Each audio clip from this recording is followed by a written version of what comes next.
में डिवाइड किया था। कितने भागों में डिवाइड किया था? 2 भागों के अंदर। देखो कल भी हमने चर्चा की थी, आज थोड़ी सी और चर्चा कर लेते। उसके बाद रिवीजन की क्लास लगा दूंगा मैं, डरने वाली कोई भी बात नहीं। रिवीजन की क्लास होगी और वो भी बड़ी बेहतरीन और शानदार तरीके से होगी। चलो देखो, इस वैदिक काल को अपन 2 भागों में डिवाइड कर लो भाई।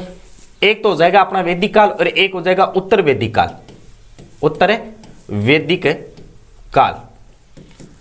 वैदिक काल को हमने पढ़ लिया था 1500 से लेकर के 1000 तक, और प्लस के अंदर अब पढ़ेंगे 1000 से लेकर के 600 तक, 1000 से लेकर के 600 BC तक। ये आपका कौन सा कहलाएगा? उत्तर वैदिक काल कहलाएगा। वो तो ओरिजिनल वैदिक काल था और ये आपका थोड़ा सा डुप्लीकेट वैदिक काल है। कौन सा हो जाएगा आपका? डुप्लीकेट वैदिक काल। ज्यादा सोचने की कोई बात नहीं है, इंपॉर्टेंट थोड़ी थोड़ी बातें आती हैं। इसकी प्रशासनिक व्यवस्था, सामाजिक व्यवस्था वगैरह पूछी जाती है। देखो उत्तर वैदिक काल को पढ़ने से पहले आपको थोड़ी सी इनकी भौगोलिक व्यवस्था जाननी पड़ेगी। देखो वेद जब भी नाम आ जाए ना, तो इसका मतलब गुरुजी आर्यों का उल्लेख मिलेगा। किनका उल्लेख मिलेगा? आर्यों का उल्लेख मिलेगा। राम राम गुरुदेव जी, बिल्कुल पूजा जी, राम राम। आर्यों मतलब आर्य पहले लगभग गंगा तक रहते थे। गंगा यमुना के दोआब क्षेत्र तक फैल गए थे। सरस्वती से देखो गंगा यमुना, वहां पर लगभग आर्य पहुंच गए थे। एक आर्यों के समय एक पहाड़ी का बहुत ज्यादा उल्लेख मिलता था जिसको कहते हैं मुजवंत। बिकॉज क्योंकि मुजवंत से हमें कौन सा पौधा मिला था? सोम पौधा मिला था, और इससे हमने एक रस बनाया था जिसको कहते हैं सोम रस। और इसी सोम रस को कलयुग के अंदर मदिरा, दारू, बियर वगैरह आपके ये जो टैग चलते हैं ना, ये कहा जाता है। तो सोम पौधा मिला था हमें मुजवंत से। लेकिन मुजवंत के अलावा भी प्यारे मित्रों हमें 3 अलग पहाड़ियों का और उल्लेख मिलता है। एक का नाम आता है त्रिककुद, एक का नाम आता है मेनाक, और एक का नाम आता है ये केन्स। तो त्रिमेके ऐसे याद कर लो, या मेकेत्री, मेकेत्री याद कर लो। मेकेत्री, मे का मतलब मेनाक, के का मतलब ये केजे, ये त्रि का मतलब त्रिककुद। ठीक है ना। ये 3 पहाड़ियां हैं, और किसके अलावा? मुजवंत के अलावा है। किसके अलावा? मुजवंत के अलावा। जैसे अलग अलग क्वेश्चन बनते हैं, जैसे सिंधु घाटी सभ्यता के अंदर मेन नदी कौन सी थी? सिंधु नदी थी। ठीक है ना। आर्यों के अंदर सरस्वती नदी थी, लेकिन सरस्वती के बाद ये लोग गंगा यमुना तक आ गए थे। इसी प्रकार से ऐसे पूछा जा सकता है कि भाई आर्यों के काल में, वैदिक काल के अंदर है, वो सबसे फेमस या फिर सबसे पॉपुलर या फिर उनके लिए सबसे उपयोगी पहाड़ कौन सा था? तो वो था मुजवंत। मुजवंत के बाद 3 पहाड़ है, तीनों के नाम याद कर लेना। आर्यों ने गंगा और यमुना का जो दोआब क्षेत्र है ना, दोआब क्षेत्र में कृषि करना प्रारंभ कर दिया था। अब बहुत सारे मेरे ऐसे मित्र हैं जिनको ये पता नहीं है कि what is this Doab. Doab का मतलब क्या होता है? जैसे मान लो ये नदी है, ये नदी है, ये दोनों आपस में जहां मिल रही है, और इनके जो बीच की जो मिट्टी होती है ना, बीच का क्षेत्र, ये कहलाता है दोआब। कौन सा कहलाता है? दोआब। आप पढ़ोगे जब इंडिया की जियोग्राफी पढ़ोगे ना, तब कि वो दोआब क्षेत्र था, इंपॉर्टेंट था, फलाना था, ढिंकाड़ा था, तो ये आपके कौन सा कहलाता है? दोआब क्षेत्र कहलाता है। दोआब क्षेत्र उपजाऊ के लिए जाना जाता है। किसके लिए? उपजाऊ मिट्टी के लिए जाना जाता है। उपजाऊ मिट्टी सबसे बेहतरीन है, वो दोआब के लिए रहती है। उत्तर वैदिक काल में सिंधु, उसकी सहायक नदियां, चलो देखो यहां से कोशिश करो आगे जानने की। तो बेटा तो याद रखोगे कि आर्य गंगा यमुनी के दोआब क्षेत्र तक आ गया, बट कृषि करने लग गया। आर्य के समय एक ही पहाड़ी प्रसिद्ध थी, और उस पहाड़ी का नाम आता है कौन सा? मुजवंत। क्योंकि मुजवंत पहाड़ी सोमवृक्ष के लिए प्रसिद्ध थी, लेकिन फिर भी कालांतर के अंदर देखा जाए तो कहीं ना कहीं 3 पहाड़ियां और मिलती हैं। त्रिकुकुद, प्लस के अंदर मेनाक, और प्लस के अंदर कैज। और आर्यों ने सर्वप्रथम गंगा और यमुना का जो दोआब क्षेत्र है वहां पर क्या करना स्टार्ट कर दिया था? कृषि वगैरह कार्य करना स्टार्ट कर दिया था। तो ये चीज आपको याद हुई या नहीं हुई? जल्दी से बता दो, फिर आगे चलते हैं।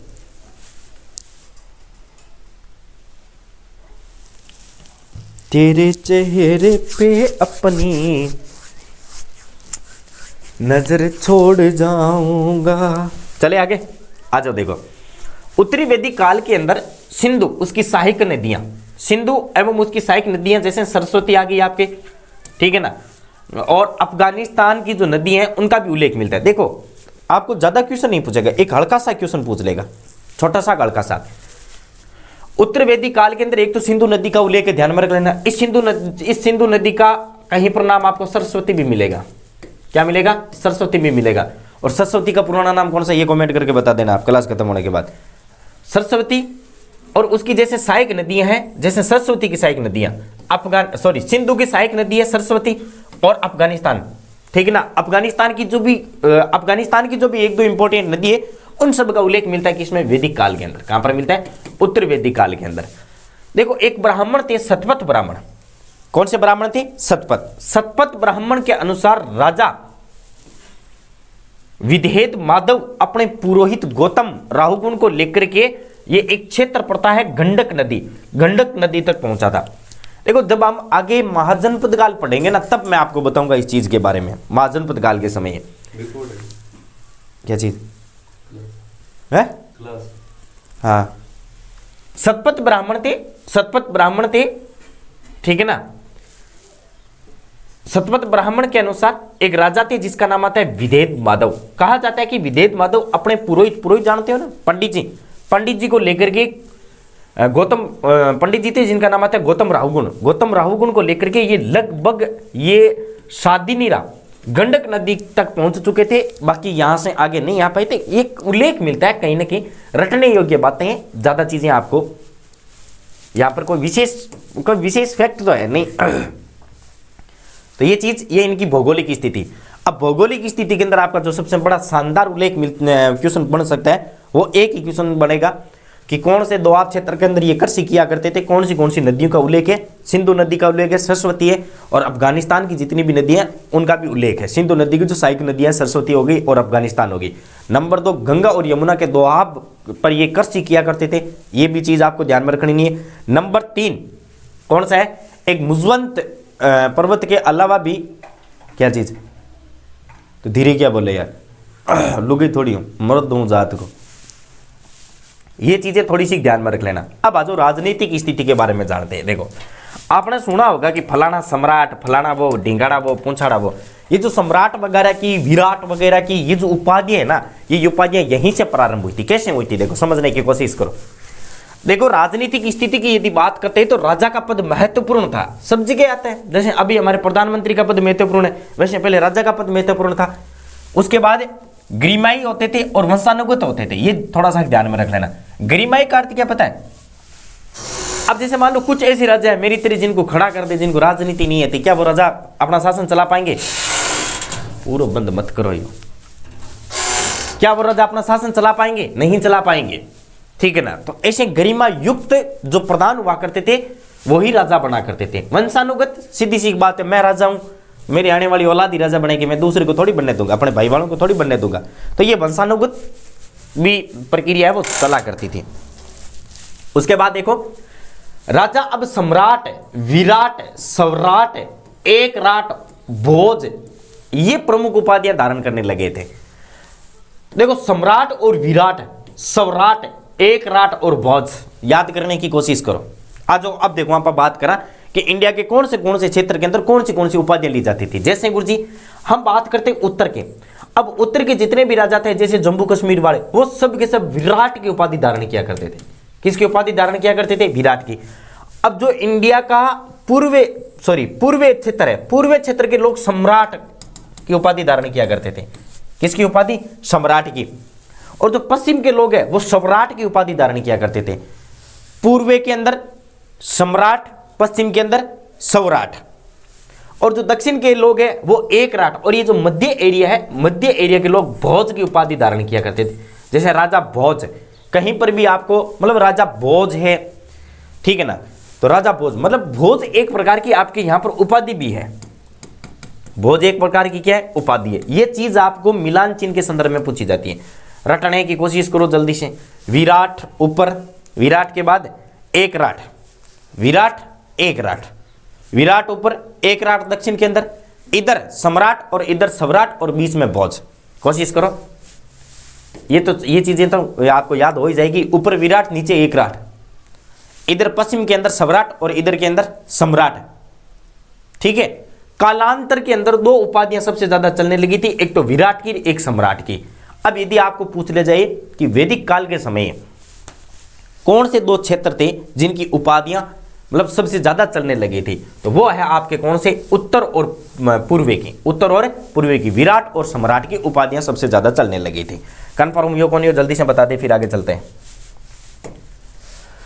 तेरे चेहरे पे अपनी नजर छोड़ जाऊंगा। आगे चलें। वैदिक सभ्यता में महाजनपद को लगा रखी है, चलो कोई ना, महाजनपद वाले भी देख लेंगे। चलो आगे देखो, बात करते देखो आगे क्या हुआ। टाबरू राजा है वो यज्ञ करवाते थे। क्या करवाते थे? यज्ञ वगैरह। हमने वैदिक सभ्यता के अंदर पढ़ा था कि राजा, ऋषि, मुनि, महात्मा ये सब यज्ञ पर बहुत जोर दिया करते थे। आप देखो जैसे रामायण देखो, भागवत कथा देखो, ठीक है ना, इनके अंदर आपको सबसे ज्यादा यज्ञ मिलेंगे कि राम भगवान कहीं पर यज्ञ कर रहे हैं और स्पष्ट एक बोर्ड लगा रखा है, डोंट डिस्टर्ब मी, ठीक है ना। जो अपनी मोबाइल है वो मोबाइल के अंदर फ्लाइट मोड लगा रखी है कि कृपया करके डिस्टर्ब ना करें, because Raja Ramchandra is busy on यज्ञ, कि राजा रामचंद्र जी है वो बिजी यज्ञ। मतलब उस समय यज्ञ पर बहुत ज्यादा जोर दिया जाता था। इसलिए हमने क्या कहा था, वेद ब्राह्मण साहित्य, ठीक है ना, आरण्यक और उपन्यास दोनों अलग रहे। पहले ही टॉपिक में हमने पढ़ा था कि सर वेद और जो ना ब्राह्मण साहित्य ये सारे के सारे कर्म कांडों पर विभाजित थे, और प्लस के अंदर आरण्यक और प्लस के अंदर ये जो ना आपके क्या नाम है, आरण्यक और उपन्यास, ये सारे के सारे किस पर है? ज्ञान पर आधारित है। तो कहीं ना कहीं आपको उस समय यज्ञ के बारे में बहुत सारी जानकारियां मिलेगी। लोग यज्ञ किया करते थे, बहुत शानदार। हाँ जी, गुड मॉर्निंग सर, बिल्कुल गुड मॉर्निंग, राधे राधे, जय श्री कृष्णा। बहुत लेट आए हो आज आप। अब राजा उस समय यज्ञ किया करते थे और प्रमुख यज्ञों का उल्लेख है जो आपको पूछा जाता है वर्णानुक्रम क्वेश्चन के अंदर। जैसे राजसूय यज्ञ क्या होता है, इसमें क्या होता था, राज्य अभिषेक समय किया जाता था। जैसे आजकल जो मंत्र पढ़ते हैं ना कि जैसे तिलक निकाल रहे तो हम स्वस्थ निंद्र स्वस्थ पुका स्वस्थ विश्वादास्तु स्वाहा, पहले उस समय मंत्र नहीं पढ़ा करते थे। पहले क्या किया करते थे, यज्ञ करवाया करते थे, यज्ञ के अंदर आहुति देकर के घी की वगैरह की और फिर मंत्रों का उच्चारण किया करते थे। आजकल यज्ञ का काम एक थाली ने ले लिया। थाली आती है ना, उसमें गणेश जी बिठा दिए, एक सुपारी लगा दी, रोली मोली लगा करके हाल लो जी और यज्ञ हो गया। ठीक, कालांतर के अंदर प्रतिवर्ष मनाने लगे। अब देखो क्या हुआ था, अब जैसे मान लो आज की तारीख के अंदर मैं 29/11/2023 को राजा बनाऊं, ठीक है ना। अब राजा बनाऊं तो ऐसे समझ लो मेरा नया ही जन्म हुआ है। अब मैं क्या करूंगा, जैसे अगली 24 आएगी ना 2024, तो 2024 के अंदर मैं राजा बनाऊं तो इसकी एनिवर्सरी मनाऊंगा। क्या मनाऊंगा? एनिवर्सरी, ठीक है ना, कि मैं उस समय राजा बना था। फिर मैं करूंगा यार उस समय मैं जब राजा बना था तो मैंने क्या काम किया था, तो फिर मैं सोचूंगा यार मैंने तो यज्ञ करवाया था और मैंने यज्ञ करवा दिया। कालांतर के अंदर फिर राजा ने इस प्रकार की प्रतिक्रिया निभानी स्टार्ट कर दी थी। अब देखो इस समय राजस्व यज्ञ के अंदर जैसे कोई सम्राट बनता था ना, तो उस समय आपको पता है खेती, कौन सी खेती, वैदिक काल के अंदर थोड़ी थोड़ी चलना ही प्रारंभ हुई थी। इतना खेती का इनको नॉलेज नहीं था। क्यों नहीं था? कि हम बात कर रहे किसकी, 1000 BC से लेकर के 600 BC की। ताबरू इस समय आपको पता है हमें लोहे का ज्ञान हुआ था। किसका ज्ञान हुआ था? लोहे का। लोहे का ज्ञान हुआ तो हमारा एग्रीकल्चर बढ़ गया था। क्या बढ़ गया था? एग्रीकल्चर। एग्रीकल्चर बढ़ेगा तो बिल्कुल है भाई, खेती के अंदर एग्रीकल्चर यदि बढ़ेगा तो हमारी आर्थिक स्थिति वगैरह भी सुधरेगी। तब राजा ने कहा कि चलो हम भी हल चलाते हैं। राजा ने हल चलाना स्टार्ट कर दिया था। फिर राजा ने कहा यार ऐसा तो काम होगा नहीं, जनता कहीं अपना बहिष्कार ना कर दे, इसलिए हम अपना जनता के बीच में चले जाते हैं। और ये क्या करते थे, रत्नियों के बीच जाकर के, रत्नियों के घर पर जाकर के क्या करते थे, भोज किया करते थे। भोज का मतलब खाना खाया करते थे रत्नियों के घर पर जाकर के।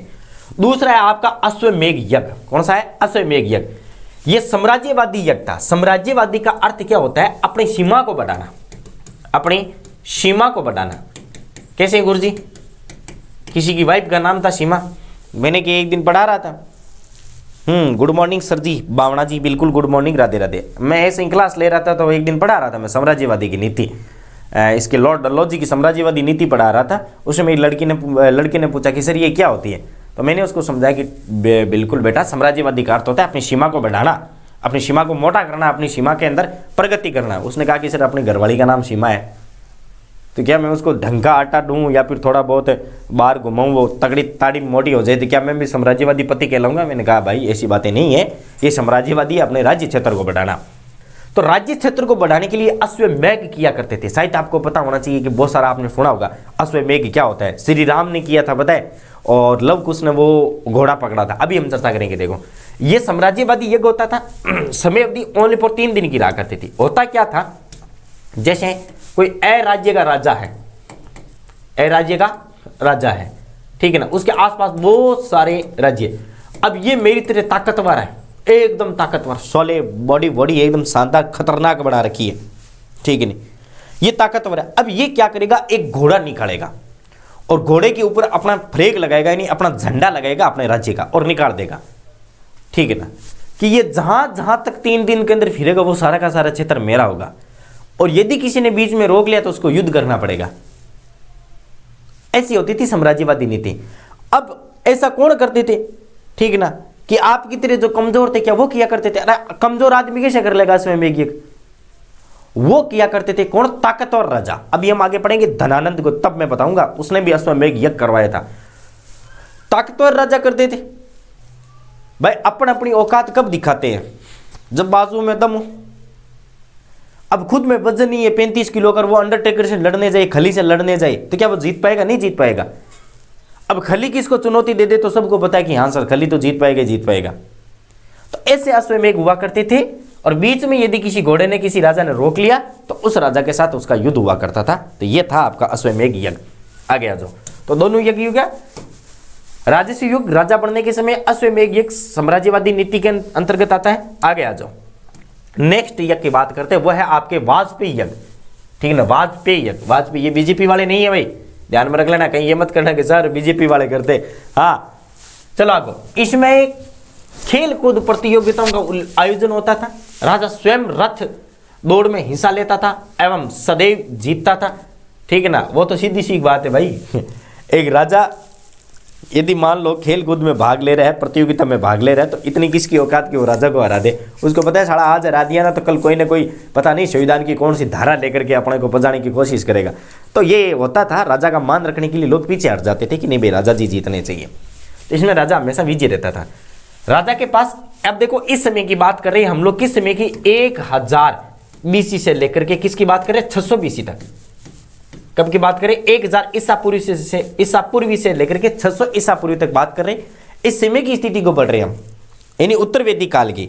कब की, 1000 से लेकर के 600 ईसा पूर्वी। देखो इस समय राजा के पास कोई स्थायी सेना नहीं हुआ करती थी। कौन सी सेना नहीं हुआ करती थी, स्थायी सेना। राजा को दिया जाने वाला जो कर है वो बलि कहलाता था। क्या कहलाता था, बलि। सम्राट निरंकुश होता था, विदत का उल्लेख भी नहीं मिलता है। सभा एवं समिति के अधिकार कम हो गए। देखो ये इंपॉर्टेंट बात आती है। देखो इस समय राजा के पास मतलब थोड़ा कमजोर था, दयनीय स्थिति, गरीब था बेचारा। राजा होकर के भी राजा के जैसा लगता नहीं था। स्थानीय सेना नहीं थी, स्थायी कोई भी सेना नहीं थी। इनको जो कर दिया जाता था उसको बलि कहा जाता है। इंपॉर्टेंट है, ध्यान में रख लेना, बहुत बार पूछा जाता है कि उत्तर वैदिक काल के समय 1000 से लेकर के 600 BC के अंदर जो राजा को कर दिया जाता था, या फिर उत्तर वैदिक काल के अंदर जो राजा को कर दिया जाता है, उसको किस नाम से जाना जाता है, बलि के नाम से। सम्राट निरंकुश हो गया था। सभा व समिति के अधिकार कम हो गए थे। देखो सभा और समिति शायद आप जानते हो, सभा कौन सी होती है, बैठने वाली। समिति आयोग जो हम पॉलिटिकल के अंदर पढ़ते हैं, वो सभा और समिति के क्या हो गए थे, अधिकार कम हो गए थे। अब सभा और समिति के बारे में कहीं पर लिखा हुआ है, और वो लिखा हुआ है आपके अथर्ववेद वेद के अंदर। किसमें लिखा हुआ है, अथर्ववेद वेद में। अथर्ववेद वेद के अंदर सभा और समिति को प्रजापति की 2 पुत्रियां बताई गई। प्रजापति मतलब राजा, प्रजापति मतलब राजा, यानी राजा की 2 पुत्रियां हैं कि जब तक सभा और समिति नहीं होगी राजा का काम नहीं चलेगा। इसलिए काइंड ऑफ इंफॉर्मेशन ये भी बार बार पूछा गया है, सभा और समिति को कहां पर राजा की 2 पुत्रियां बताया गया है, तो वो कहां पर बताया गया, अथर्ववेद वेद के अंतर्गत बताया गया है। तेरे चेहरे पे अपनी नजर छोड़ जाऊंगा, ला ला ला ला ला। तो पूछा बता तो समझ में आयो कौन आयो, जल्दी से बता दे, फिर आगे चलते। वैसे कर लेंगे हम, रिवीजन करेंगे, डरने वाली कोई बात नहीं है। एक रिवीजन की क्लास लगाएंगे।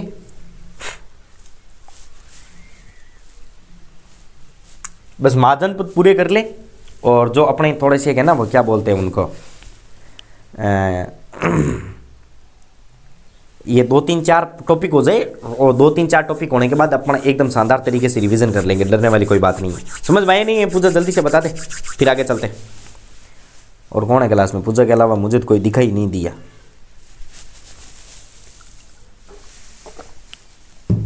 आज कितनी तारीख है, 29 तारीख है। 29 तारीख को तो कोई शादी वादी भी नहीं है। आ गयो कुछ सर, आ जाओ, चल आगे। उसके बाद देखो आर्थिक स्थिति पर थोड़ी सी चर्चा कर लेते हैं।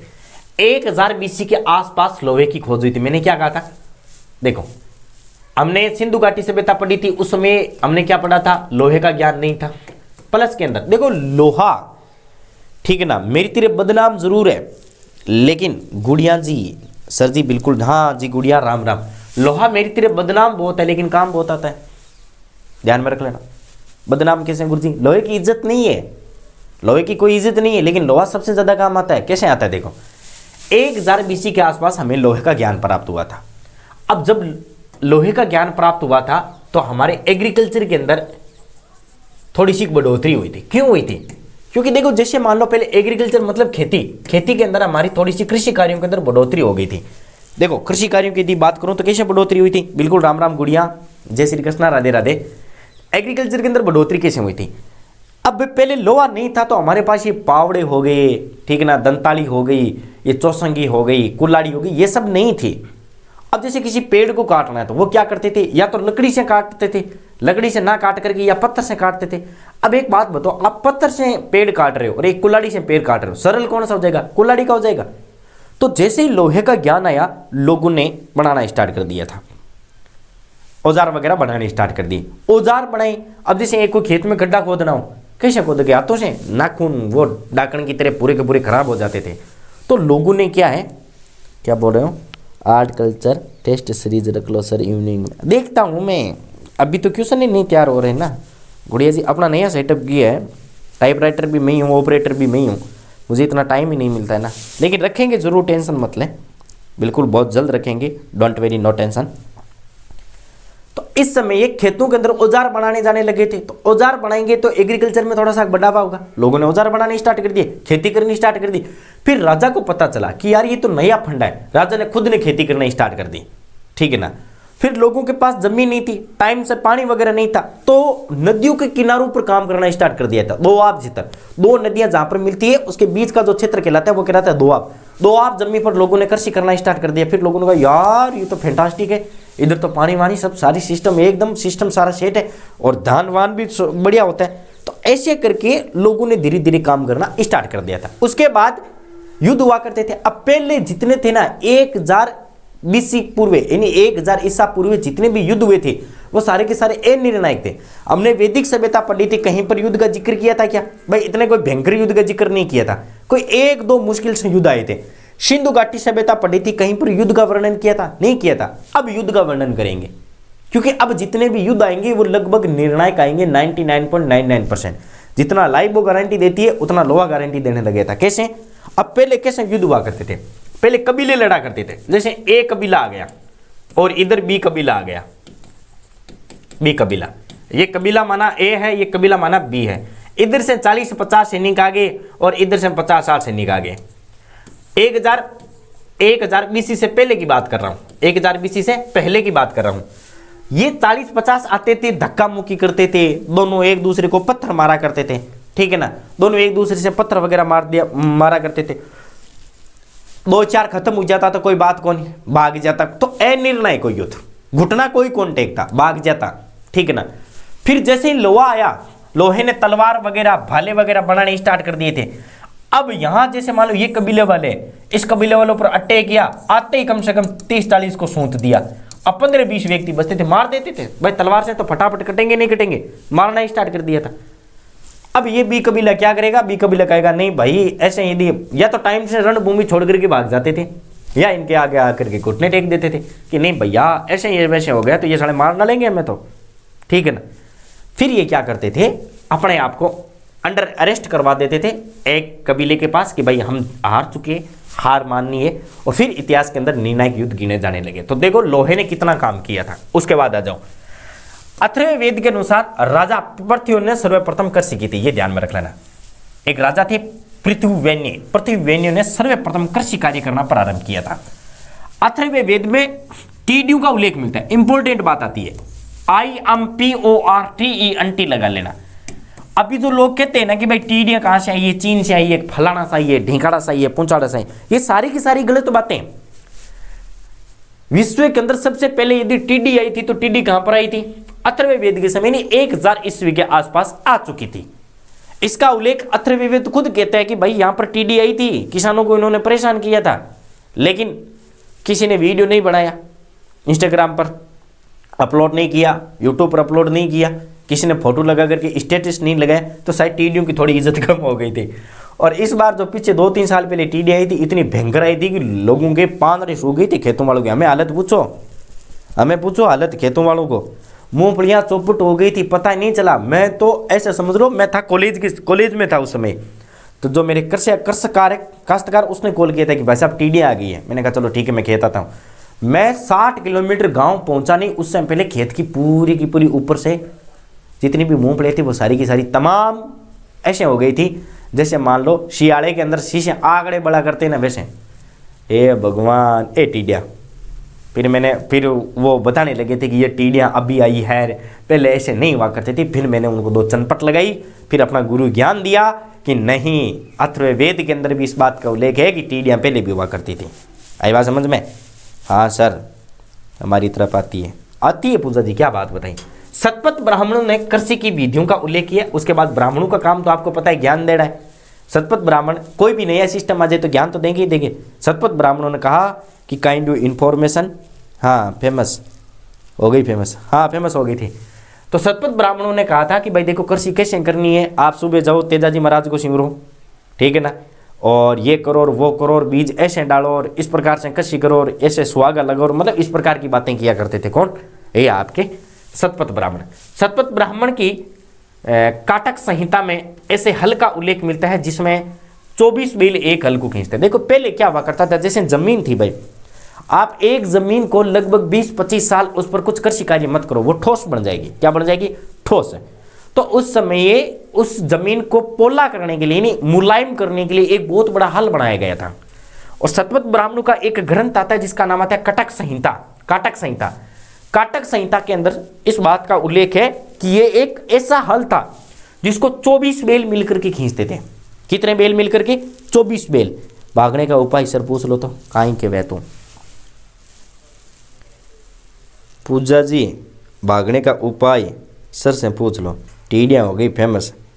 अब गुरुजी यदि होता तो गुरुजी रिप्या बीटे में कम से कम 2.5-3 लाख चारों खराब कौन करता था, हंडा है कंजूस आदमी में नहीं तो यूँ। मैं तो टीडियाँ उड़ान वास्ते कह गई था, हंडा है टावर डिंगरा घराड़ा ले गयो सारा को, चालो खेत में ले जा, डबलिया डोलिया पिंपा दे दिया, एक दे दी लगड़ी में, अब बजाओ यार चौको कर दियो खेत के मान साउंड स्टार्ट, जन जार टीडियाँ भागी। टीडी बहुत दौड़ी हुआ है, टीडी बहुत भयंकर तरीके में वट्टे किया करें, ठीक है ना, तो ध्यान में रह गया। टीडियाँ को लेकर मिलड़ है एक ऐसा बेल नहीं, एक ऐसा हल जिसको लगभग आपके 24 बैल खींच रहे। ये ध्यान में। आर्य पशुपालन भी किया करते थे। उसके बाद आर्य वो पशुपालन करने लगे थे। गाय एवं घोड़े पीरी पशु हुआ करते थे, लेकिन काइंड ऑफ इंफॉर्मेशन इनका उल्लेख सिंधु घाटी सभ्यता में नहीं है। गाय और घोड़े का उल्लेख आपको कहां पर मिलेगा? वैदिक काल के अंदर मिल जाएगा, लेकिन सिंधु घाटी सभ्यता में, इंडस सिविलाइजेशन में कुछ भी किसी भी प्रकार से इनका उल्लेख नहीं है। अधिशेष उत्पादन हुआ करता था, उन्हें बेचने हेतु बाजार बन गए, जिसमें कालांतर के अंदर दूसरी नगरीय क्रांति आरंभ हुई। देखो इंपॉर्टेंट, यहां पर एक वर्ड आया आपके, दूसरी नगरीय क्रांति। देखो पहली नगरीय क्रांति की यदि बात करते हैं तो हमने पहला टॉपिक पढ़ा था सिंधु घाटी सभ्यता, पढ़ा था नहीं पढ़ा था? सिंधु घाटी सभ्यता। सिंधु घाटी सभ्यता एक नगरीय थी। क्या थी? नगरीय थी, ठीक है ना। उसके बाद हमने पढ़ा था वैदिक काल। कौन सा पढ़ा था? वैदिक काल। देखो थोड़ी सी बातें जानने की कोशिश करो। वैदिक काल को हमने 2 भागों में डिवाइड कर दिया था। एक तो ओरिजिनल वैदिक काल 1500 से लेकर के 1000 तक, और दूसरा जो हम उत्तर वैदिक काल पढ़ रहे 1000 से लेकर के 600 तक। देखो ये जो सिस्टम है ना 1500 से लेकर के 1000 के बीच में, ये ग्रामीण थी। कौन सी संस्कृति थी? ग्रामीण संस्कृति थी। इसको आप नगरीय नहीं कह सकते। और उसके बाद धीरे धीरे 1000 से लेकर के 600 के बीच में अंदर लोहे की खोज हुई, और लोहे ने सारा का सारा परिवर्तन कर दिया। लोहा बढ़ा तो एग्रीकल्चर बढ़ा, एग्रीकल्चर बढ़ा तो धान बढ़े। अब धान बढ़ेंगे तो व्यापार बढ़ेगा। अब व्यापार करने के लिए हमारे पास एक स्थान होना चाहिए, तो हमने क्या कर दिया था, लोगों ने धीरे धीरे थोड़ी सी अपनी टेक्निक को बढ़ाने की कोशिश की और दुकानें वगैरह लगानी स्टार्ट कर दी थी। तो ऐसे करके बाजार की व्यवस्था हुई। बाजार की व्यवस्था हुई तो लोग विदेशों के साथ आदान प्रदान करने लगे, एक दूसरे स्टेट के साथ, प्रांतों के साथ उन्होंने आदान प्रदान करना स्टार्ट कर दिया था, यानी सेलिंग और परचेज का काम स्टार्ट कर दिया था। धीरे धीरे पैसा आया, धीरे धीरे लोगों के पास बुद्धि आई और उन्होंने नगर बसाने स्टार्ट कर दिए थे। क्या बसाने स्टार्ट कर दिए थे? नगर। दूसरी बार यदि कहीं पर नगर बसने स्टार्ट हुए थे तो वो 1000 से लेकर के 600 ईसा पूर्वी तक हुए थे। ये भी थोड़ा सा ध्यान में रख लेना। अब धीरे धीरे युद्ध होने लगे थे। युद्ध हुए तो राजा ने साम्राज्यवादी नीति अपना ली थी, ठीक है ना। साम्राज्यवादी नीति अपनाएंगे राजा, ठीक है ना, तो नगरों का विकास होगा, होगा नहीं होगा। तो ये सोचने योग्य बातें हैं। आप थोड़ा सा लेगो। मुद्रा प्रणाली का अभाव था इस समय, सबसे बड़ी बात है मुद्रा प्रणाली का अभाव था, ठीक है ना। निष्क एवं गाय द्वारा व्यापार होता था। निष्क एवं गाय, देखो क्या हुआ करता था पहले, मतलब जैसे एक तो चीज आती है, मेरे पास गेहूं है, मैं उदाहरण दे रहा हूं, आपके पास बाजरा है, आपके पास क्या है, बाजरा है। इंपॉर्टेंट, थोड़ा सा ध्यान में रख लेना। मेरे पास गेहूं है, आपके पास बाजरा है। मुझे चाहिए बाजरा, आपको चाहिए गेहूं। मैं आपको 2 बोरी गेहूं दूंगा, आप मुझे 2 बोरी बाजरा दोगे। आज भी चलता है हमारे ग्रामीण इलाकों में, आज भी चलता है। तो 5 किलो काम करें तो 15 कुंटल बाजरी ले ले, मन 15 कुंटल गमड़ा देता है। अतो मोटो तो लेन देन कौन सा ले, लेकिन कुंटल 1.5 कुंटल को आज भी चलिया करे। यानी आप मुझे 1 कुंटल गेहूं दे दो, मैं आपको बाजरी दे देता हूं, ऐसे उसको कहते हैं निष्क। उसके बाद उस समय ये एक वस्तु के बहुत मूल्य थे, वो थी गाय, ठीक है ना। मैंने कह दिया मेरे को चाहिए 5 बोरी बाजरा, ना मेरे पास कोई गेहूं है, ना मेरे पास कुछ देने के लिए, लेकिन मेरे पास 2 गाय है। क्या है वो गाय, कुछ भी नहीं हो उसमें गायें बिका करती थी। तो मैं 5 बोरी बाजरे के बदले में मैं आपको धन ना देकर के क्या दे दिया, मैंने गाय दे दी थी। तो इसको कहते हैं निष्क और गाय प्रणाली। वस्तु विनिमय होते थे, ये भी नॉर्मल सी बात है भाई, सीधी सी वस्तु विनिमय। अब आ जाओ सामाजिक स्थिति की बात करते हैं। देखो, सिंधु घाटी सभ्यता मात्र सत्तात्मक थी। वैदिक सभ्यता के अंदर उत्तर वैदिक काल पितृ सत्तात्मक था, ध्यान में रख लेना। समाज स्पष्ट 4 वर्णों के अंदर विभाजित था। जो वर्ण थे, वर्ण व्यवस्था जन्म आधारित होती थी। कुल गोत्र शब्द का प्रयोग हुआ करता था, कुल जैसे गोत्र है उन सब का प्रयोग हुआ करता था। ये इनकी सामाजिक स्थिति। नॉर्मल सीख, वर्तमान की सीख देख लो, पितृ सत्तात्मक है, ठीक है ना। हालांकि मात्र सत्तात्मक होता है, दिखाने के लिए पितृ सत्तात्मक होता है। बाजरी तो सस्ती है और गेहूं महंगा है। मैं तो एक्सचेंज ना करूं तो गुड़िया कहाँ बताऊं। मैं पहले की बात बता रही हूँ, मैं अबार की बात को नहीं बता रही हूँ। फीलिंग मत ले अबार की, तुम थोड़ी सी बैक फ्लैश बैक में जा 15-20 साल पहले। कुल और गोत्र शब्द के उपयोग होते थे। सामाजिक असमानता नहीं थी, लोग एक दूसरे के साथ बड़े प्यार से रहा करते थे, ठीक है ना। हाँ, ये जैसे एक गांव के अंदर है ना, वो रिश्ते नहीं किया करते थे जैसे आज हम कर रहे हैं ना, कि आजकल तो गांवों में भी होने लगा है रिश्ते वगैरह। ये जैसे पहले एक गांव है, ठीक है ना, जैसे मान लो मेरा गांव है, तो लोग का क्या कहा करते थे कि भाई उस गांव की पूरी जितनी भी लड़के और लड़कियां वो एक दूसरे के बहन भाई है, ठीक है ना। वो कहते हैं ना कि दूध खानी है तो 10 कोस एक अंजार खाओ, गांव की तो मत खाओ। कैसे हो सकता था? मुझे तो बड़ा अचंभा आता है। मैं जब अभी गया था, मैं अपने भाई की शादी में गया था, एक क्षेत्र पड़ता है नोखा, उसमें मैंने एक बात सुनी थी कि इस घर का लड़का और उसके पड़ोसी थे, वो कम से कम 30 सालों से एक दूसरे के पड़ोसी हैं, ठीक है ना। उस लड़के को प्यार हो गया अपने पड़ोसी वाली लड़की से। बहुत सोचने योग्य बात है। हम लोग राखी बंधवाया करते थे, पता है, अपनी संस्कृति के अंदर उस समय लोग राखी बंधवाया करते थे अपनी गांव की सिस्टर से। और आज पड़ोसी के अंदर शादी हो रही है। सोचने योग्य बात है, कैसे हो जाता है। पहले लोग 20-20 को शादी नहीं किया करते थे, 50-50, 60-60 किलोमीटर दूर शादी नहीं किया करते थे। एक गोत्र के अंदर, एक जात के अंदर शादी नहीं किया करते थे, एक गोत्र के अंदर। जैसे मैं पुरोहित हूं तो मैं कभी पुरोहितों में शादी नहीं करता, ये तो मुसलमानों का था और आजकल ट्रेंड है वो हिंदू के अंदर भी छाने लगे हैं। कैसे हुआ करते थे भाई, सीधी सी सोचने योग्य बात है। देखो, ओडावणी नाम सुनो था, ओडावणी, ओडावणी जानोगे, नंबर 1 ओडावणी। अब एक आता है आपके मायरा, आता नहीं आता है। आजकल तो क्या है कि रिश्ते बहुत हो गए। पहले जैसे मान लो भाई मेरी सिस्टर है, उसकी शादी हो रही है उस गांव के अंदर, और मैं अब मान लो कोई ओडावणी का काम पड़ गया या फिर कोई मान लो ये आपके मायरे का काम पड़ गया, मैं जा रहा हूँ, मैं क्या करूँगा अपनी शक्ति के अनुसार मेरे गांव की जितनी भी लड़कियाँ मेरी सिस्टर के ससुराल में जिनकी शादी हो रखी है, मैं उन सब के लिए चुंदड़ी लेके जाऊँगा।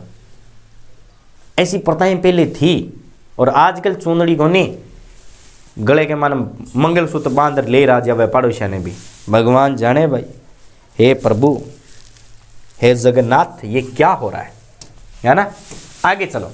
अथर्ववेद वेद के अंदर पुत्री जन्म को दुखदायी बताता था। देखो वैसे मैं आपको एक बात बताऊं, आप एविडेंस देख लेना, ठीक है ना पुत्री, ज्यादा से ज्यादा आप 8 या 10 जगहों पर ऐसी चीज पढ़ोगे। बाकी महिला is most important part of India. अपने समाज हमारी भी देते इधर, हाँ देते हैं ना, लेकिन आजकल सिस्टम बंद हो गया। महिला पार्ट है, एक बहुत इंपॉर्टेंट पार्ट है, लेकिन कहीं कहीं पर महिलाओं के बारे में ये सब बातें गलत लिखी हुई है। अथर्ववेद वेद के अंदर पुत्री जन्म को दुखद बात न माना जाता था। मैत्रेयणी संहिता में स्त्री को शराब एवं जुए के समान बुरे ही बताया गया। देखो मैत्रेयणी संहिता, आप जो वैदिक सभ्यता पढ़ते हो तो मैंने एक बार बताया था कहीं पर कि कोई अपने राजा हुआ करते थे, वाद विवाद चला था उनके बीच में, तब उन्होंने कहा था कि वैदिक सभ्यता के अंदर महिला की जगह पैर की जूती के नीचे होती है। मतलब ऐसे विवाद वगैरह उत्पन्न हुए थे। ये चीज़ें गलत है, मैं मानता हूँ खुद को, ये चीज़ें गलत है, लेकिन फिर भी वैदिक सभ्यता के अंदर लिखी हुई तो हमें पढ़नी पड़ेगी। वैदिक सभ्यता के अंदर एक संहिता आती है मैत्रेयणी संहिता। मैत्रेयणी संहिता ने कहा था कि जिस प्रकार से आप जुआ और शराब है ना, उसी प्रकार से यहाँ स्त्री आती है। मतलब स्त्री को दयनीय स्थिति से देखा करते थे, छोड़ दो, ठीक है ना।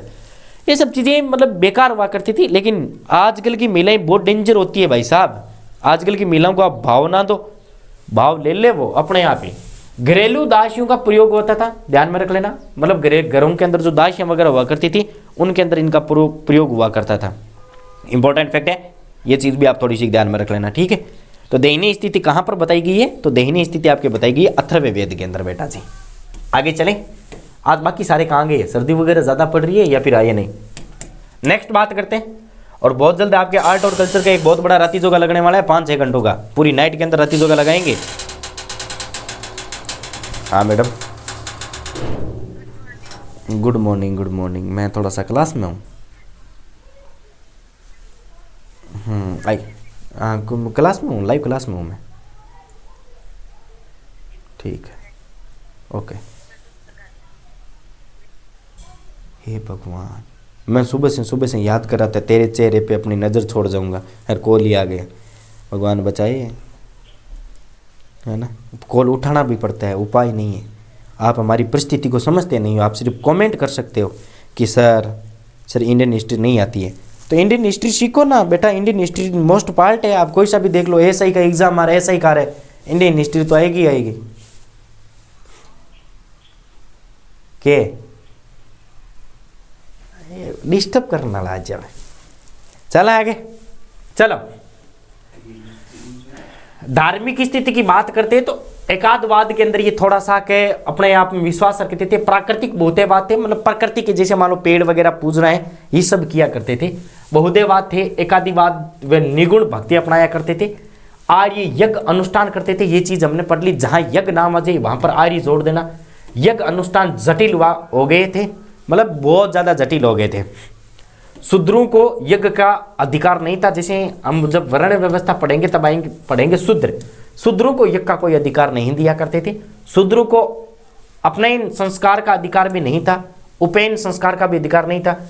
ब्राह्मणों को आदाई कहा जाता था, ध्यान में रख लेना। ब्राह्मण, क्षत्रिय एवं वैश्यों को द्विज कहा जाता था। ये थोड़ी सी बातें आती है, शब्दावली है। ब्राह्मण, क्षत्रिय एवं वैश्यों को द्विज कहा जाता था, ध्यान में रख लेना।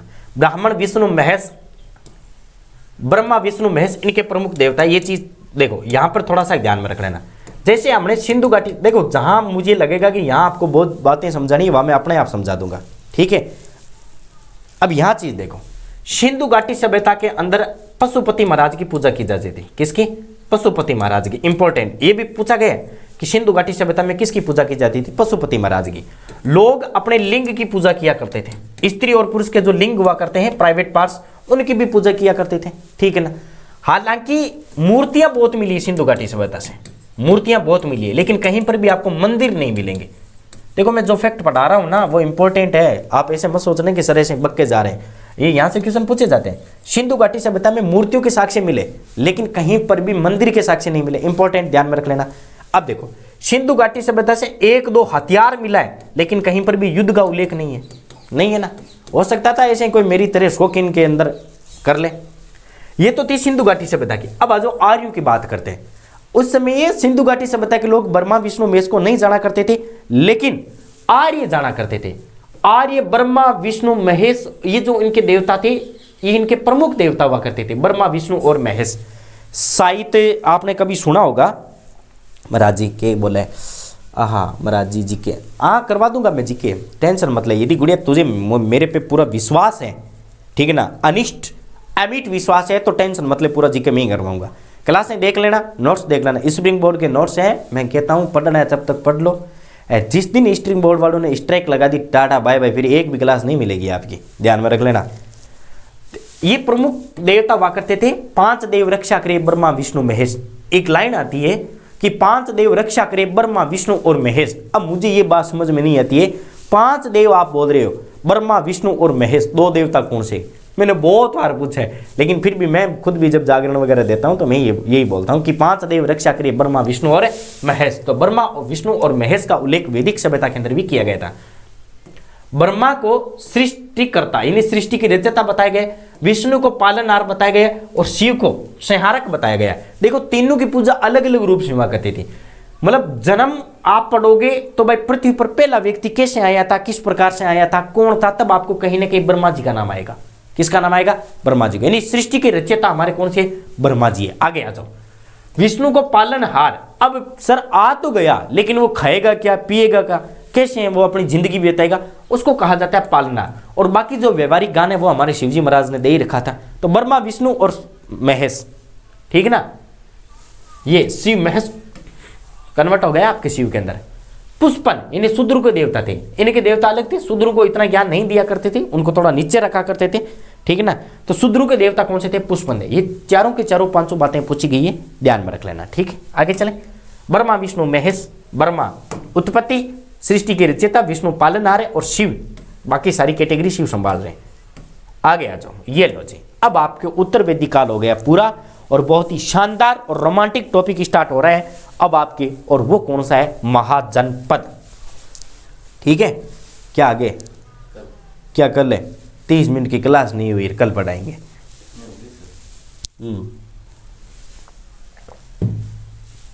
हाँ जी नमस्कार जी सर। अब महाजनपद करते स्टार्ट। अब मुझे एक बात बताओ, आपको वैदिक सभ्यता थोड़ी बहुत समझ में आई या फिर नहीं आई? बाकी देखो जैसे क्वेश्चन आंसर है ना, वो सब चीजें अपन क्वेश्चन आंसर के अंदर पढ़ लेंगे कि भाई मान लो 1-2 बात कहीं पर छूट गई है तो वो सब चीजें क्वेश्चन आंसर में पढ़ लेंगे।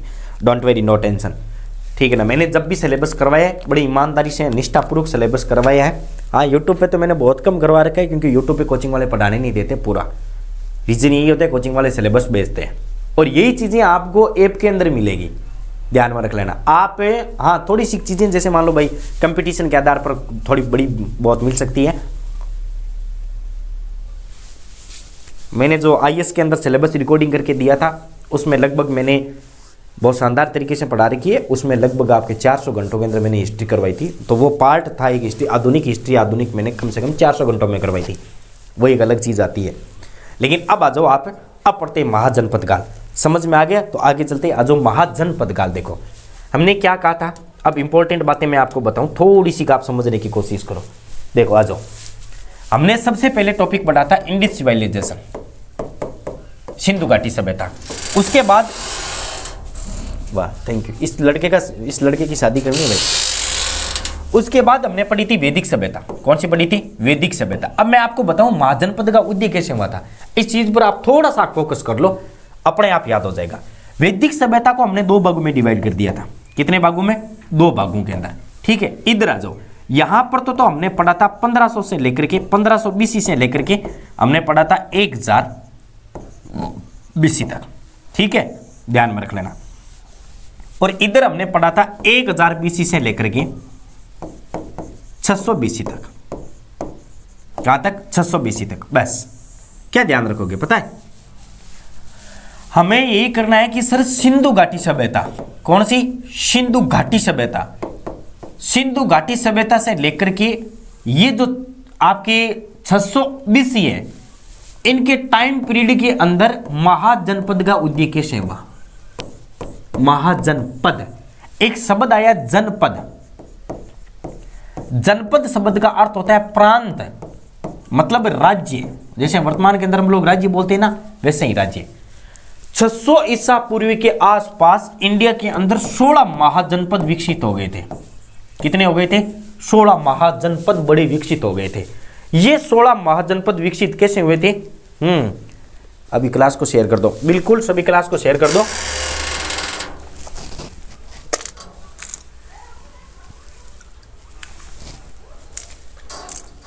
इसके बारे में हम जानेंगे।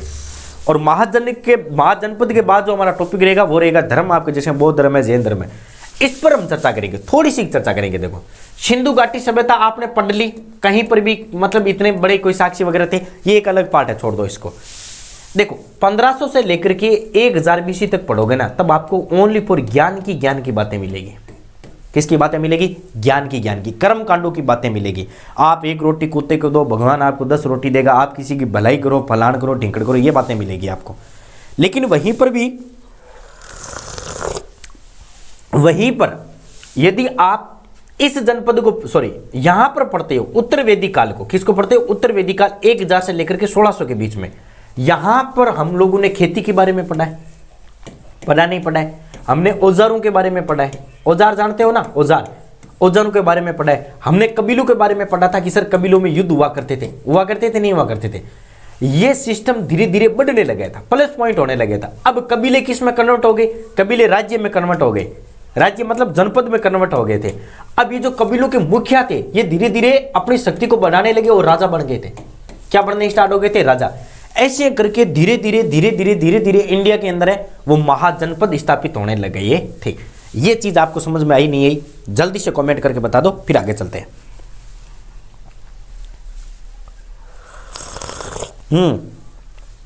पूजा समझ में आई कौन आई? जल्दी से बता दो। गुड़िया यदि तू है, हाँ सर आऊं मैं वापिस थोड़ी सी देर में, आ जा। पूजा समझ में आई नहीं? जल्दी से बता दे। अरे कोई दिक्कत नहीं है, 1-1.5 घंटा आराम से क्लास चलेंगे। अब मैं ना वो डिप्रेशन के अंदर आना बंद हो गया। पहले मेरे ऐसे कोई भी स्टूडेंट चला जाता ना बीच में, तो मैं मतलब ऐसे समझ लो बीपी वाला पेशेंट हूँ, हार्ट बीट। आजकल तो मैं जीरो तो भी पढ़ा दूँ, मुझे कोई दिक्कत, मैं आराम से पढ़ाता हूँ। ये प्रवृत्ति मुझे मतलब थोलिया सर ने सिखाई थी अनअकैडमी में। थोड़ा आया सर। देख थोड़ा क्यों आया? आप सिंधु घाटी सभ्यता पढ़ी थी हमने, तब सिंधु घाटी सभ्यता के अंदर हमने किसी भी प्रकार से लड़ाई औजार वगैरह के बारे में बातें नहीं की थी। ये तो एक अलग चीज है, छोड़ दो। सिंधु घाटी सभ्यता के बाद हमने पढ़ा था वैदिक काल, और वैदिक काल को हमने 2 भाग में डिवाइड कर दिया था, 1500 से लेकर के 1000। देख बेटा इसके समय हमने 4 वेद पढ़े थे। क्या पढ़े थे? 4 वेद पढ़े थे। और वेदों को सरल करने के लिए हमने ब्राह्मण साहित्य पढ़े थे। क्या पढ़े थे? ब्राह्मण साहित्य। बताया था ना, ऐत्री, ठीक है ना, याद कर, 1 7 5 नहीं 1 7 5 6 जमुना, 1 7 5 6 जमुना की गाय। ये कौन से थे? ब्राह्मण साहित्य थे। यानी वैदिकों के ज्ञान को, जो वेद थी, वेद की लैंग्वेज को कन्वर्ट करने के लिए हमने ब्राह्मण साहित्य पढ़े थे। ब्राह्मण साहित्य के बाद हमने पढ़े थे आरण्यकी जानते हो ना, कि जिनकी जंगलों में बैठ करके रचना की गई थी। आरण्य के बाद हमने पढ़े थे उपन्यास। पढ़े थे नहीं पढ़े थे? उपन्यास। ये तो फंडा किसका है? ये सारा का सारा फंडा है किसका? 1500 से लेकर के 1000 BC तक का। अब जब हमने वेद पढ़े थे तो क्या हमने खेती पढ़ी थी? है? हमने खेती वगैरह नहीं पढ़ी थी। इसमें हम ओनली फॉर ज्ञान की बातें पढ़ रहे थे। लेकिन एक अचानक से ऐसा टाइम पीरियड आया कि हमने ज्ञान की बातें तो छोड़ ही दी, पीछे ही रह गई, और अब हम खेती करने लगे।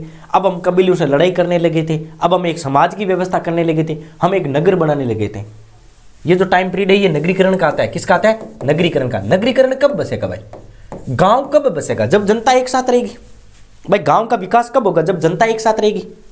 इंपॉर्टेंट बात आती है भाई, गांव कब रहेगा? जब जनता एक साथ रहेगी, ठीक है ना। गांव का मुखिया भी होगा, मुखिया राजा कहलाने लगा। भाई पहले मुखिया हुआ करते थे, मुखिया से फिर एक गांव से 2 गांव की पंचायतें, 2 से 3, 3 से 4, फिर धीरे धीरे करते मुखिया को राजा बनाने लगा था। हमने क्या कहा था? उत्तर वैदिक काल के अंदर किसकी बात करें? आर्यों के समय की। तो आर्यों के समय उत्तर वैदिक काल के अंदर राजा ने अपनी उपाधियां लेनी स्टार्ट कर दी थी। उत्तर के अंदर विराट, नीचे ठीक है ना एक राट या एक विराट, और पूर्व की तरफ सम्राट और पश्चिम की तरफ स्वराट, और बीच की जो क्षेत्र वाले थे इंडिया के वो कौन से? भोज की उपाधि धारण करने लगे थे। कौन सी उपाधि धारण करने लगे थे? भोज की। तो अब धीरे धीरे हम ज्ञान की तरफ नहीं बढ़ रहे। भाई राजा बनना ऐसा ही थोड़ी है। राजा बनने के लिए आपको कितनी प्रजा रखनी पड़ेगी, कितने सैनिक रखने पड़ेंगे, कितने लोगों को मारना पड़ेगा। साम्राज्यवादी की नीति आएगी, आप अपना वंश बढ़ाओगे, आप अपना जो क्या बोलते हैं उसको, साम्राज्य है, ठीक है ना। जैसे एक गांव है तो आप क्या करोगे, दूसरे गांव पर अटैक करोगे, तीसरे गांव पर अटैक करोगे, साम्राज्यवादी की नीतियां अपनाने लगे थे। तो ऐसे करके धीरे धीरे इंडिया के अंदर है वो 16 महाजनपद स्थापित हो गए थे। अब बात समझ में आई थोड़ी सी, तो आप बेटा थोड़ी सी हार्ड है, ठीक है ना। प्राचीन भारत का इतिहास है वो थोड़ा सा हार्ड है, लेकिन रटना तो पड़ेगा ही पड़ेगा, क्योंकि एग्जाम में पूछे जाते हैं। आप प्रीवियस क्वेश्चन पेपर उठा करके देख लेना पूजा जी, बहुत सारे क्वेश्चन पूछे जाएंगे, बहुत गजब के क्वेश्चन पूछे गए, ऐसे ऐसे क्वेश्चन जो आपको लगभग इतना पूछा गया है क्वेश्चन, ठीक है ना, कि उत्तर वैदिक काल के समय जो ब्राह्मणों को दान दिया जाता था, उसको जो कर दिया जाता था उसको क्या कहा जाता है, बलि कहा जाता है। इसलिए मैंने इंपॉर्टेंट लगाया, इस शब्द को रट लेना।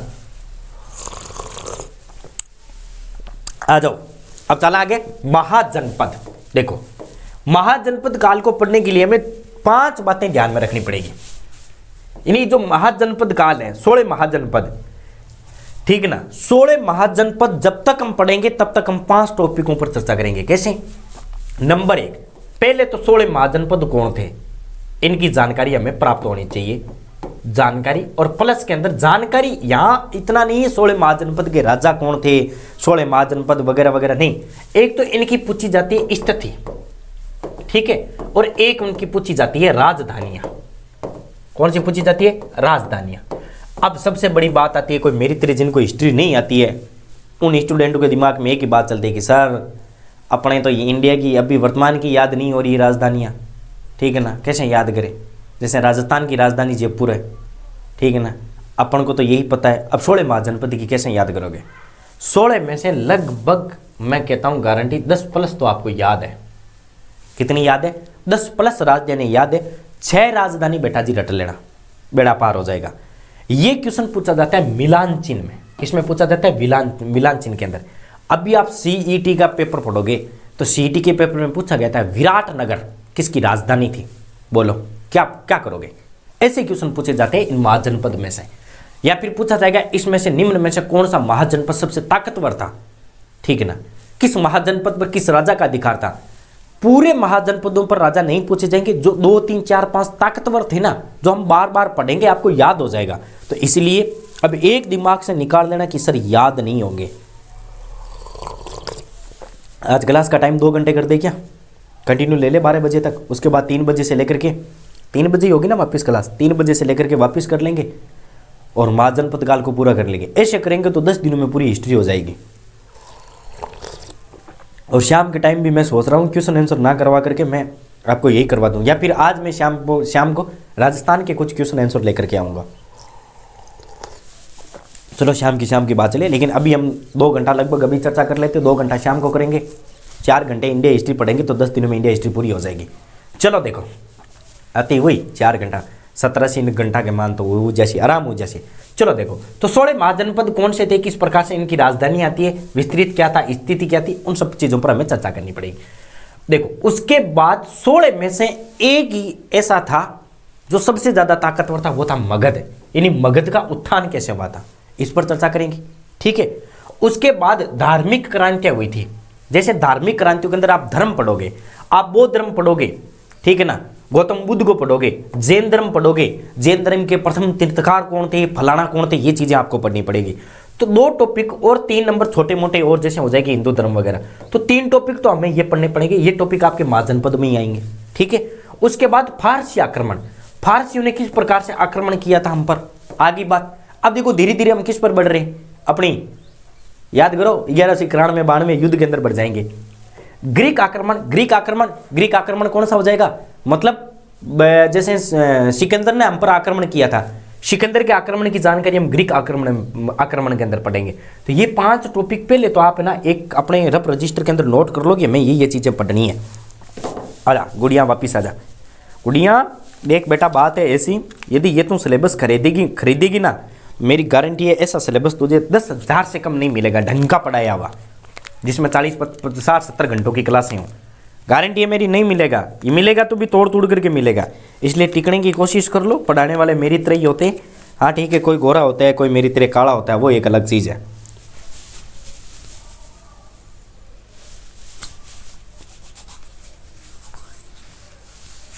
और हमने अपना एक टेलीग्राम बना लिया है थोलिया एकेडमी के नाम से, सर्च कर लेना, मैं सबको लिंक वगैरह सेंड कर दूंगा, उसको जाकर के फॉलो कर लेना। वहाँ पर क्यूज वगैरह डालने स्टार्ट करेंगे, नोट्स वगैरह, क्योंकि व्हाट्सएप वाले ग्रुप में तो नोट्स नहीं आ रहे, सबसे बड़ी समस्या ये है। तो ये 5 टॉपिक हमने पढ़ने पड़ेंगे। आ जाओ आगे नेक्स्ट बात करते हैं। जी सर बिल्कुल।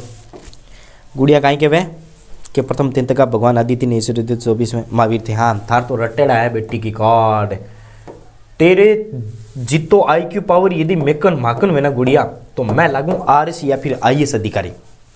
मेरे पास IQ पावर नहीं है, मैं इन चीज़ों को 50 बार पढ़ा चुका हूँ, लेकिन फिर भी मैं कुछ ना कुछ फैक्ट है वो भूल जाता हूँ। IQ पावर बहुत शानदार है गुड़िया तेरा। आगे आ जाओ। 16 महाजनपद। पूजा भी बहुत शानदार मेहनत करती है, पूजा इसी तरीके से तो मेहनत करती रहेगी तो हर मुकाम को तुम पार करेगी, इतनी मेरी गारंटी है। आगे चलो देखो, अब बात करते हैं 16 महाजनपद। ये दूसरी नगरीय क्रांति थी, ठीक है। अभी हमने वैदिक सभ्यता के अंदर पढ़ा था ना उत्तर वैदिक काल, ये उत्तर वैदिक काल की बात आ रही है। महाजनपद है वो उत्तर वैदिक काल की पार्ट है। तो ये दूसरी नगरीय क्रांति थी। इसका प्रमुख कारण था लोहे की खोज। अभी हमने चर्चा की थी सर, लोहा हो गया था, एग्रीकल्चर में बढ़ोतरी हुई, राजा महाराजाओं ने हथियार बनाने वगैरह स्टार्ट कर दिए थे। ध्यान में रख लेना।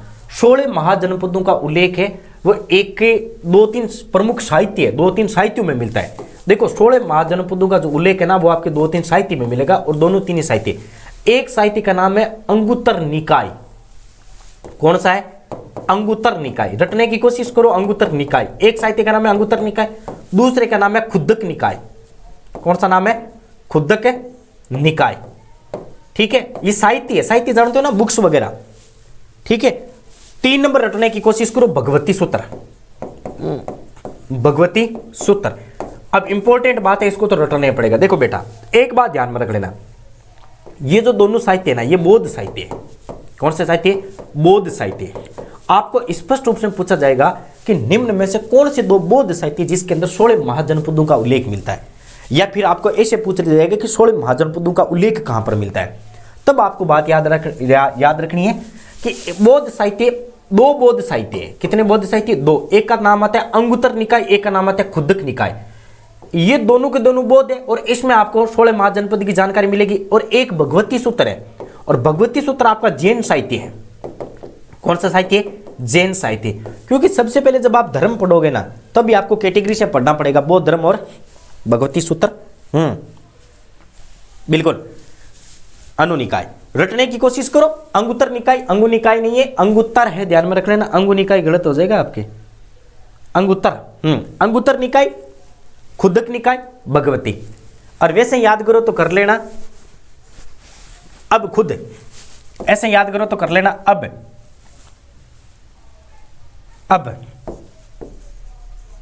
खुद। ए का मतलब अंगुत्तर, बे का मतलब भगवती, अब खुद का मतलब खुद्दक। ठीक है। अंगुत्तर और खुद्दक ये दोनों आपके कौन से हो जाएंगे? बौद्ध हो जाएंगे। और ये आपका बीच में कौन सा आ जाएगा? जैन आ जाएगा।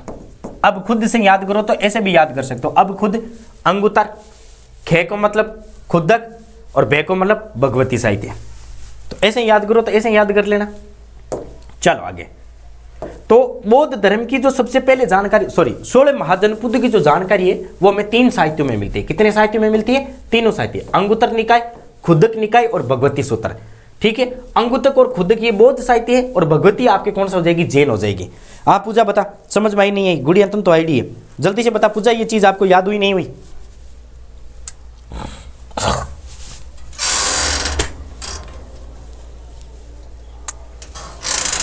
फर्स्ट नगरीय व्यवस्था कौन सी थी? हमारी सिंधु घाटी सभ्यता। सेकंड कौन सी हो जाएगी? सेकंड हमारी ये हो जाएगी महाजनपद और इनकी राजधानियां। अब बेटा आपको रटना पड़ेगा। आज आप कम से कम, भाई ज्यादा नहीं ना तो आज के दिन के अंदर कम से कम आप इन महाजनपदों की राजधानियां रट लेना। समझ में आई नहीं है? जल्दी से बता दे, पूजा बता देगा। ये चीज रटी जी कौन रटी जी? अंगुत्तक, खुद्दक और भगवती। अंगुत्तक खुद्दक दोनों कौन सी है? अंगुत्तक खुद्दक दोनों कौन सी है? बौद्ध है। भगवती किसकी है? जैन की है। बस इतना सा, थोड़ा सा साइकोलॉजी के अंदर कुछ फैक्ट बनाने की कोशिश करो और रटने की कोशिश करो। आगे आ जाओ।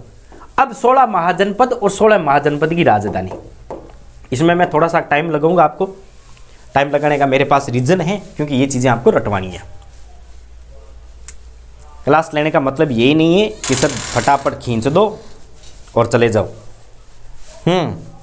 आगे चलो देखो बात करते हैं। इधर महाजनपद कंबोज, गंधार, कुरु, पांचाल, कौशल। पहले 5 भागों में डिवाइड कर लो। कंबोज, गंधार, कुरु, पांचाल और कौशल। कंबोज, गंधार, कुरु, पांचाल, कौशल। कंबोज, गंधार, कुरु, पांचाल, कौशल। कंबोज, गंधार, कुरु, पांचाल, कौशल। कंबोज, गंधार, कुरु, पांचाल, कौशल। ठीक है। कंबोज की राजधानी आपके हाटक, सबसे ऊपर दिया करके थोड़ा बहुत हट करके है, तो ये हो जाएगा आपके हाटक। गंधार, शायद आप महाभारत पढ़ोगे तब आपको पता चलेगा गंधार की राजधानी तक्षशिला, तो वो वैसे याद हो जाएगी आपको कि गंधार की राजधानी तक्षशिला महाभारत की है।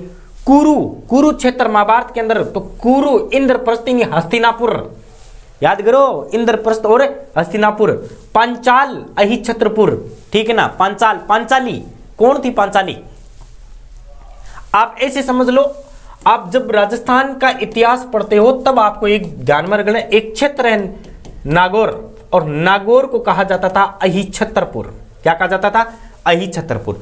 तो एक बार अपने दिमाग के अंदर फैक्ट बनाने के लिए या फिर याद करने के लिए ऐसे सोच लो, पांचाल की राजधानी कौन सी है? अहिछत्रपुर है। कौशल, कौशल की है अयोध्या। वर्तमान के अंदर जो अयोध्या जानते हो ना, अयोध्या, जिसको साकेत भी कहा जाता था और श्रावस्ती भी कहा जाता था, तो कौशल की राजधानी अयोध्या। देखो मैं आपको बताता हूं, अयोध्या, अयोध्या तो कोई कौशल व्यक्ति के हाथ में ही होगी। किसके हाथ में होगी? कौशल व्यक्ति।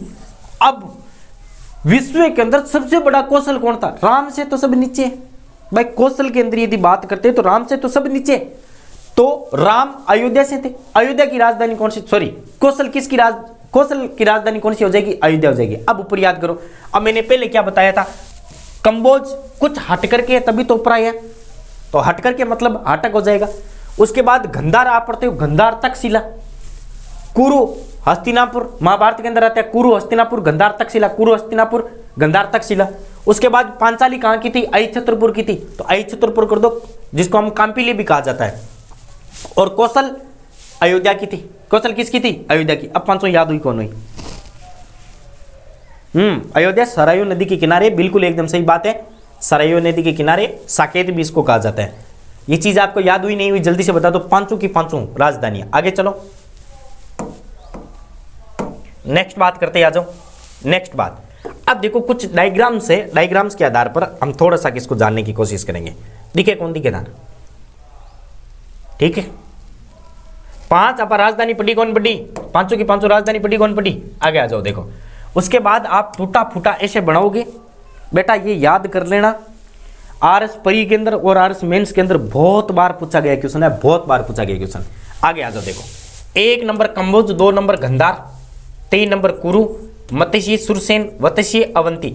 ये तो पढ़ते हैं आपके किस साइड? इस साइड। तो इस साइड को याद करने की बात करो, कंबोज, गंधार, कुरु, मत्स्य, सुरसेन, वत्स्य, अवंती। कैसे याद करोगे? कंबोज और गंधार दोनों एक पार्ट में याद कर लो। कुरु, मत्स्य, सुरसेन, कुरु, मत्स्य, सुरसेन, इनको आप 2 नंबर पार्ट में याद कर लो। और वत्स और अवंती, वत्स और अवंती, इनको तीनों। ये तो सारे के सारे किस साइड के? पश्चिम साइड के। किस साइड के? पश्चिम साइड के। बस पश्चिम के बाद आप आ जाओ किसकी तरफ? इसकी तरफ, पूर्व की तरफ। देखो एक चीज और ध्यान में रख लेना, यहां पर कितनी बढ़िया बात है, उत्तर की तरफ बहुत कम है, दक्षिण की तरफ भी बहुत कम है। जो सबसे ज्यादा एरिया फैला हुआ था वो पूर्व और पश्चिम की तरफ फैला हुआ था। उसके बाद यहां पर देखो कौशल, देखो के फॉर कंबोज, के फॉर कौशल आ जाओ, ठीक है ना। उसके बाद कौशल के बाद पंचाल पर आ जाओ। उसके बाद मलसंग, वज्जीसंग, मगध, काशी, अंग, अस्मक और चेदी। बस कैसे याद करोगे? कंबोज, कंबोज के बाद सामने आप डिवाइड कर दो कौशल को। किसको डिवाइड कर दो? कौशल को। मत्स्य के सामने कर दो पांचाल को। किसको कर दो? पांचाल को। मत्स्य के सामने पांचाल, और पांचाल के पास ही कर दो मैप और मत्स्य, मैप और मलसंग, मैप और मत्स्य, मैप और मलसंग। आप 1-2 बार इस वीडियो को 2-3 बार देख लेना, 2-3-4 बार आपको आराम से याद हो जाएगा, ठीक है ना। कैप कंबोज, ठीक है ना। चे आप इसको कर दो, कुरु के सामने कंबोज कर दो, मत्स्य संघ के पांचाल, पांचाल के पास में कर दो मलसंग। उसके बाद आप मैं को और मिला दो मगध। तो 3 चीजें, मलसंग, मगध और पांचाल। उसके बाद देखो, उसके बाद वत्स आ रहा है ना, वत्स, वत्स को कर दो क्या? वज्जीसंघ। उसके बाद अंग, अस्मक, काशी और चेदी। अंग, अस्मक, काशी और चेदी। देखो अवंती, अवंती, काशी, चेदी, अंग और अस्मक। अब मुझे बताओ 2 4 5 राजधानी थानी याद हुई कि? जल्दी से बताओ 2 3 4 5 राजधानी याद हुई क्या? राजस्थान के अलवर भरतपुर के अंदर पड़ती है, बिल्कुल सही बात है गुड़िया। ये जो एरिया ना ये चीज ये राजस्थान का है, ध्यान में रख लेना। हम पढ़ेंगे आगे विराटनगर पढ़ेंगे तब आपको पता चलेगा। तो 2 3 4 5 फैक्ट है, रटने की कोशिश करो जल्दी से। देखो जब तक रटोगे नहीं, मेरी क्लास में एक स्टूडेंट भी रहे अपन तो नहीं जाने देंगे भाई, सीधी सी बात है। जब तक नहीं रटोगे तब तक आपको क्लास में जाने की कोई अनुमति नहीं है। आप ऐसे बोल दो कि हाँ सर अब समझ में आ गया, तब मैं छोड़ दूंगा आपको। कंबोज, गंधार, ऊपर की ऊपर। चलो गुरुजी 1 नंबर। उसके बाद कुरु और मत्स्य सुरसेन, कुरु मत्स्य सुरसेन, ठीक है ना। कुमसु, कुसुम, देखो इसको रट लो कुसुम। क्या रट लो? कुसुम, कुसुम। कैफ और कुरु, सूप और सुरसेन, मैप और मत्स्य, ठीक है ना। कंबोज और गंधार तो ऐसे ही याद हो जाएगा। कंबोज और गंधार किस पे मरते थे? कुसुम पे मरते थे। कंबोज और गंधार किस पे मरते थे? कुसुम पे मरते थे, ठीक ना। लेकिन वहां पर एक वत्स आया और उसने अवंती को उठा लिया। किसको उठा लिया? अवंती को। रटने की कोशिश। कंबोज और गंधार 2 नाम के व्यक्ति थे, दोनों को प्यार हो गया कुसुम से। कु पर कुरु, सु पर सुरसेन, मैं पर मत्स्य, कुसुम से प्यार हो गया। लेकिन उधर एक वत्स आ गया था अलग, और उस वत्स ने अवंती को उठा लिया। किसको उठा लिया? अवंती को उठा लिया। बस 1 2 3 4 5 6 7 7 तो आपको ऐसे याद हो गई, ठीक है ना। उसके बाद देखो फिर मैंने क्या कहा था, एक दूसरे के साथ सेटिंग करने की कोशिश करो। अरे सेटिंग आपको वो नहीं करनी है, सेटिंग करनी है इन राजधानियों को। कैसे करोगे गुरुजी सेटिंग?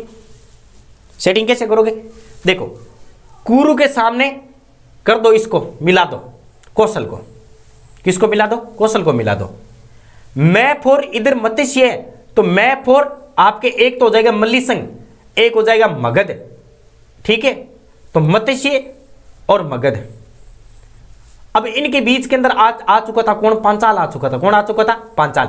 तो कौशल तो ऐसे याद हो जाएगा, कु के नाम से कौशल याद कर लो, मैं के नाम से मगध और आपके मलसंग याद कर लो, और बीच में आप पांचाल को बिठा दो। बिठा दिया।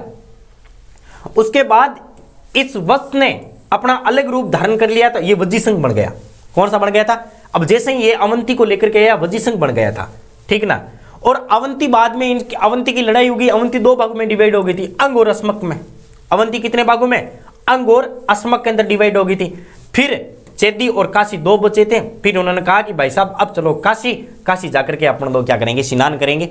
ये पूरी की पूरी इनके जीवन लीला आती है। कौन सी आती है? जीवन लीला। समझ में आया नहीं आया?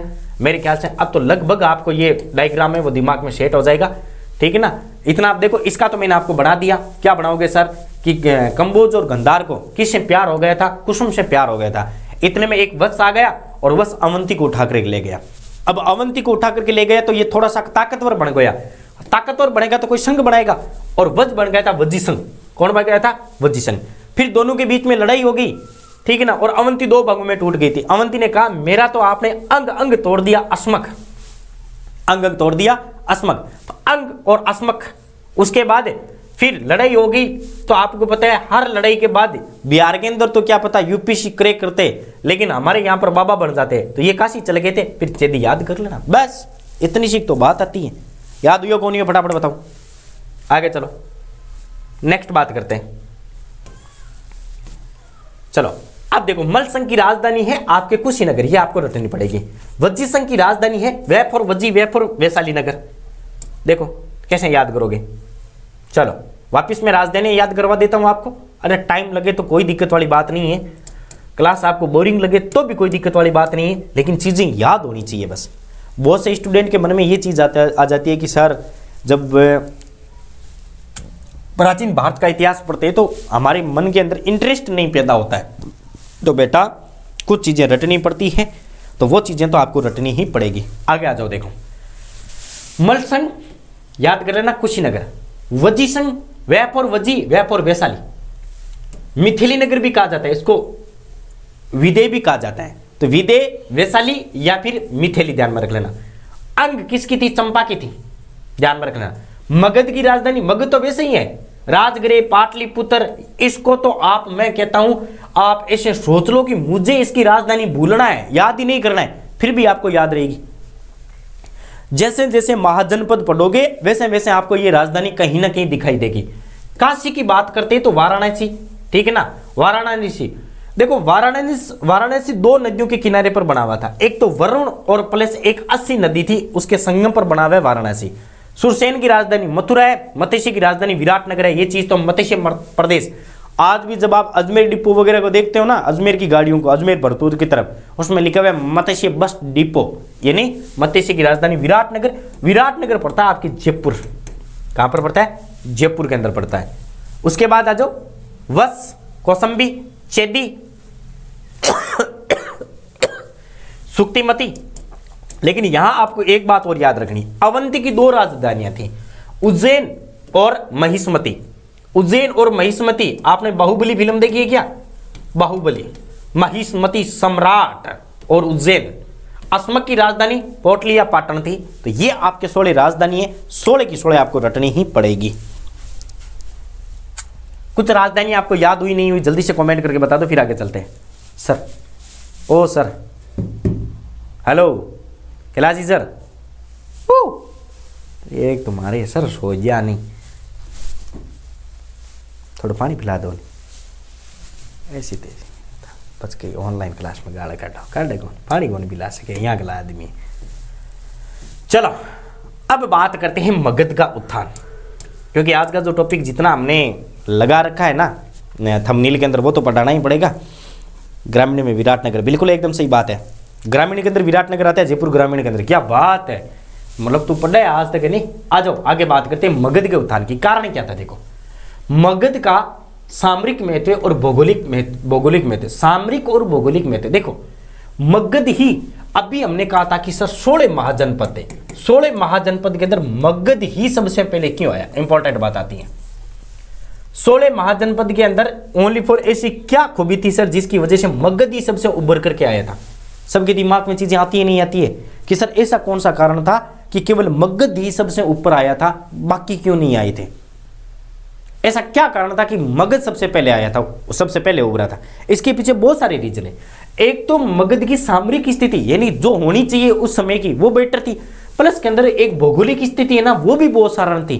क्योंकि मगध के अंदर देखो एक तो बहुत ज्यादा आयरन्स थे, ठीक है ना, आयरन्स बहुत ज्यादा थे, ठीक है ना। अब जिस समय ये आयरन्स की जरूरत थी, एक तो जैसे हम लोग लोहा की बात करते हैं, ठीक, तो उस समय मगध के क्षेत्र के अंदर लोहा बहुत ज्यादा था। अब लोहा था तो दूसरे राज्य के लोग, दूसरे विश्व के लोग या फिर दूसरे देशों के लोग उनसे खरीदने के लिए पैसा कमाया कर। पैसा है तो आजकल आपको पता है सब कुछ है, पहले भी था आजकल भी है। ये तो कहने की बातें आती है कि पैसा कुछ नहीं है। एक तो नदियों का प्रयोग सिंचाई और नौकायान के लिए किया जाता था। सर क्या है भाई, एक तो नदियां थी इस क्षेत्र के आसपास, नदियां थी। अब पढ़ो, देखो मगध की बात करते तो मगध कहां पर पड़ता है, पहले आप थोड़ा सा इसका डायग्राम देखो मगध का। मगध कहां पर पड़ता है, ये रहा, देखो इस एरिया के अंदर मगध पड़ता है, ये रहा मगध। इस एरिया के अंदर आपको पता है एक तो पहाड़ियां बहुत ज्यादा है या नहीं है। मगध के आसपास का जो क्षेत्र है ना, इसमें आपको एक तो आयरन ज्यादा मिलेगा, ठीक नहीं, लोहा आपको ज्यादा मिलेगा, मिनरल्स सबसे ज्यादा मिलेंगे। इस तरफ एक तो नदियां थी। अब जैसे मान लो भाई इस साइड इनको जाना है तो मगध वालों को टैक्स देना पड़ता था, कोई भी जा रहा है तो टैक्स देकर के आना पड़ता था।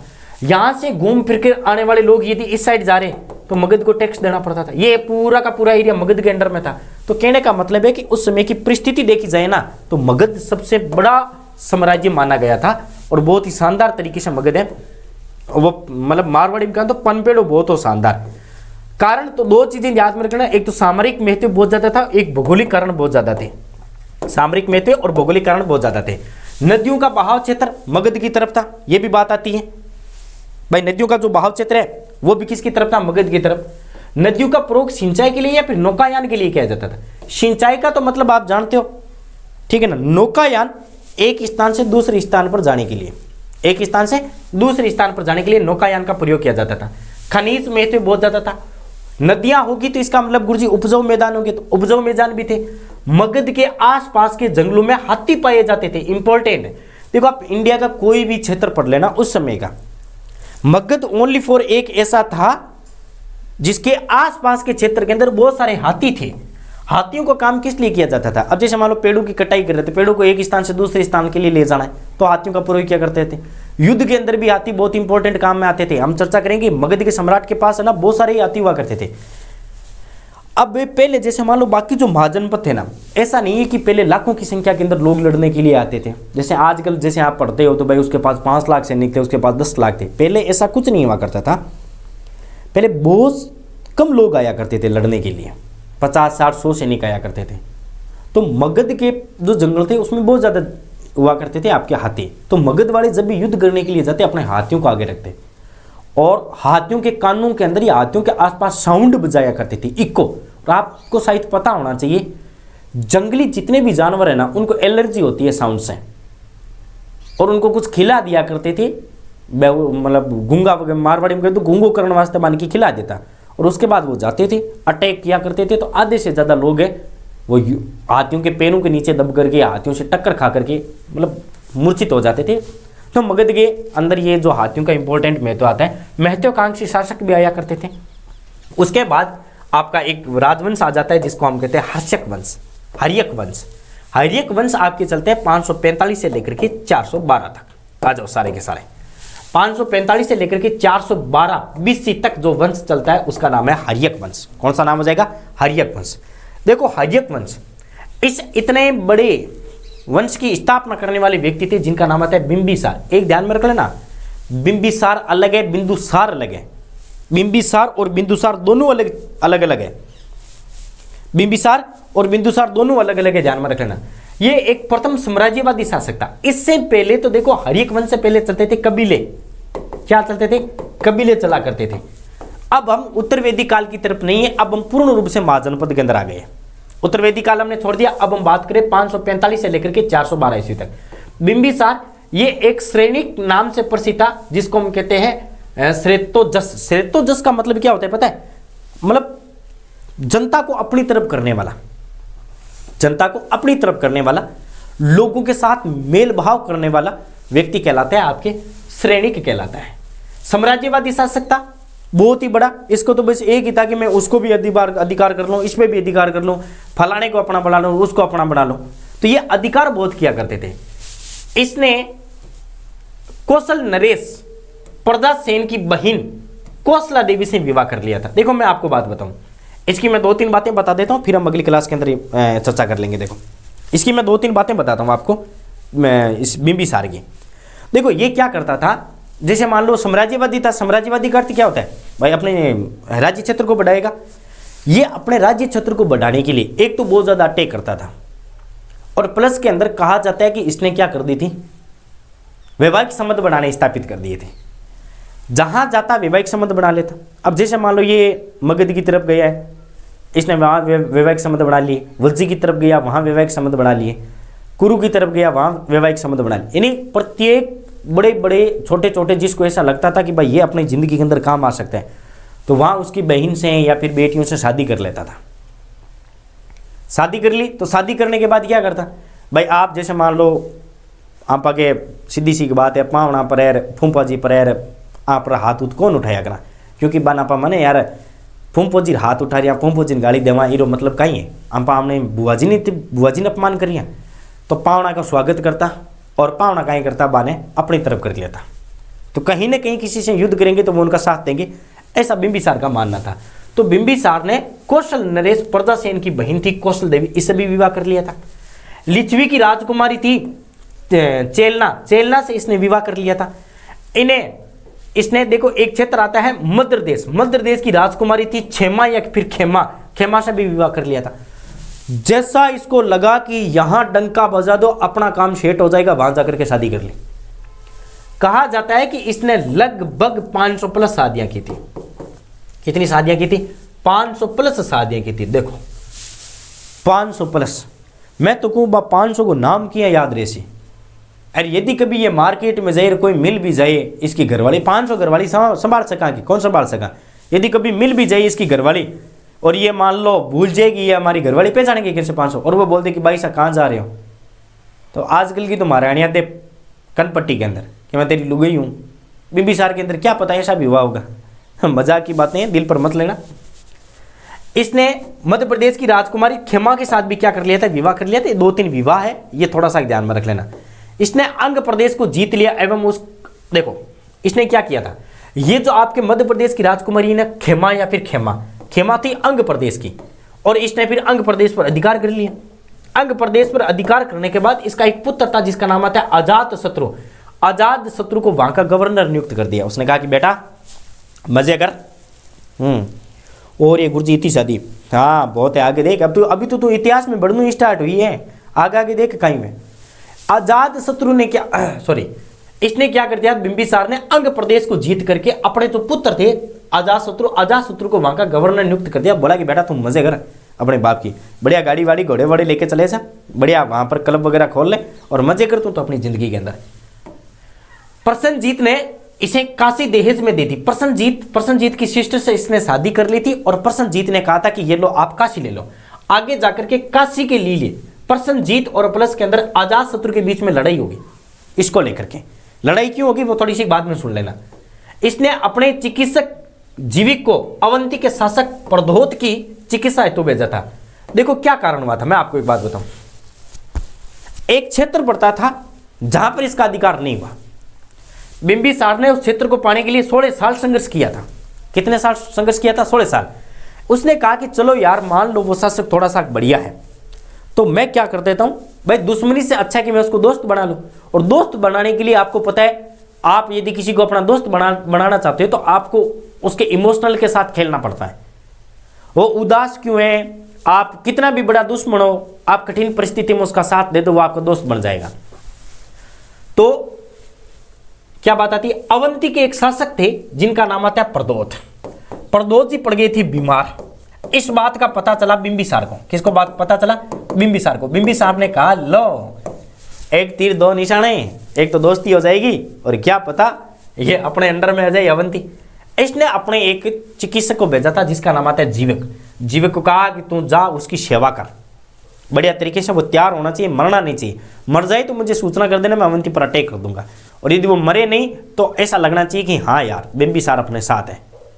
इसने भेजा और प्लस में जाने के बाद थोड़ा बहुत ऐसे वैसे भी देखते रहना, इसके पास कितनी सेना वेना है, कितना खजाना है, कहाँ कहाँ ये घूमने जाता है, उसका पूरा बैकग्राउंड पता कर लेना, कमजोरी क्या है, इसकी खूबी क्या है। जीविक ने कहा इंपॉर्टेंट नोटिस, टेंशन मतलब महाराज जी अपन जाकर के साड़ा का काम तमाम करेगा।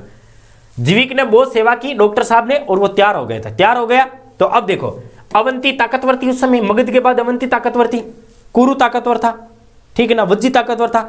तो अवंती के नरेश को अपनी दोस्ती में फंसा लिया। एक बार एक क्वेश्चन पूछा गया था कि ये जो जीविक है ना, जीविक की शिक्षा कहां पर हुई थी? ये जो डॉक्टर साहब है ना जीविक की शिक्षा कहां पर हुई थी? जीविक ने जो शिक्षा ली थी वो तक्षशिला से ली थी। ध्यान में रख लेना, ये एक बार पूछा गया आर्ट्स मेंस के अंदर पूछा गया, आरपीसी ने पूछा था कि जीविक ने शिक्षा कहां पर ली थी? तक्षशिला के अंदर ली थी। इसके पुत्र अजात शत्रु ने इसकी हत्या कर दी थी। लो बिंबिसार का पुत्र कौन है? बिंबिसार का पुत्र है अजात शत्रु। अजात शत्रु मतलब वेट कर रहा था कि कब हमारे पापा जी सिरके और कब मैं इस राजगद्दी पर बैठूं, कि कब हमारे पापा जी यहां से सिरके और कब मैं राजगद्दी पर बैठूं। एक बार बिंबिसार के पास गया था अजात शत्रु, और अजात शत्रु ने कहा कि पापा जी देखो काम री बात कोनी है, थे टपको जन टपको ने नापा टपका दिया। तो अजात शत्रु ने कहा कि ऐसी क्या बात है? उन्होंने कहा पापा जी जाते ही नहीं हो, फिर मैं बुढ़ापे में राजदूड़ी करूंगा, राज करने की उम्र ये है। अजात शत्रु ने, बिंबिसार ने कहा नोट, राजा अपनी रहेंगे। तो बिंबिसार ने कहा पिताजी राजनीति ये कह दी कि विश्वास अपने बाप पर भी मत करो। अजात शत्रु बिंबिसार ने कहा कि मैं तेरा बाप हूं, कि बाप था अब नहीं है, और उसने गला काट दिया।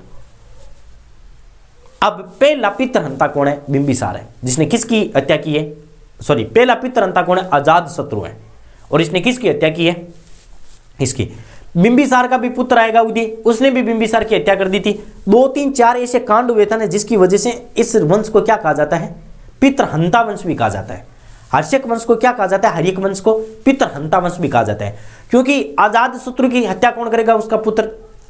बिंबिसार की हत्या कौन करेगा? उसका पुत्र अजात शत्रु। अजात शत्रु की हत्या कौन करेगा? उसका पुत्र उदय करेगा। आगे पढ़ेंगे देखो। तो यहां पर उसके पुत्र ने क्या कर दी थी? हत्या कर दी थी। तो यह था आपके कौन सा? बिंबिसार। अब बिंबिसार के बाद कौन सा आ गया? अजातशत्रु। अजातशत्रु को इतिहास में जिसके नाम से जाना जाता है वो नाम आता है कुणिक नाम आता है। कौन सा नाम आता है? कुणिक। कुणिक किसकी उपाधि है? तो ये थोड़ा सा वो तो कौन सा है, आप पागल हो गए, लाइव क्लास में भी गाली किसको दे रहा हूं मैं? गाली मैंने कौन सी गाली दे दी? और तू बता तो शुरू गुड़िया, लाइव क्लास में गाली वाली नहीं देते हम लोग तो। इसने काशी पर अधिकार कर लिया था। देखो इंपॉर्टेंट बात आती है, इसने काशी पर अधिकार कर लिया। इसके मंत्री वस्कार ने वजी संघ में फूट डाला। देखो अब मैं आपको एक बात बताता हूं थोड़ी सी। अभी अपन ने क्या पढ़ा था? अभी अपन ने क्या पढ़ा था? देखो ऊपर आ जाओ, ठीक है ना।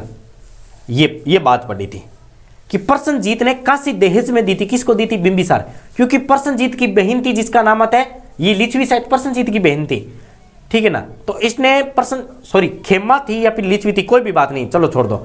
प्रसन्नजीत की बहन की शादी हो गई थी किसके साथ? बिंबिसार के साथ, और इसने काशी उसको दहेज में दे दी थी। अब इसका मतलब प्रसन्नजीत क्या लग रहा है? बिंबिसार के मामा ही तो लग रहे भाई, सागी नहीं है तो कहीं है।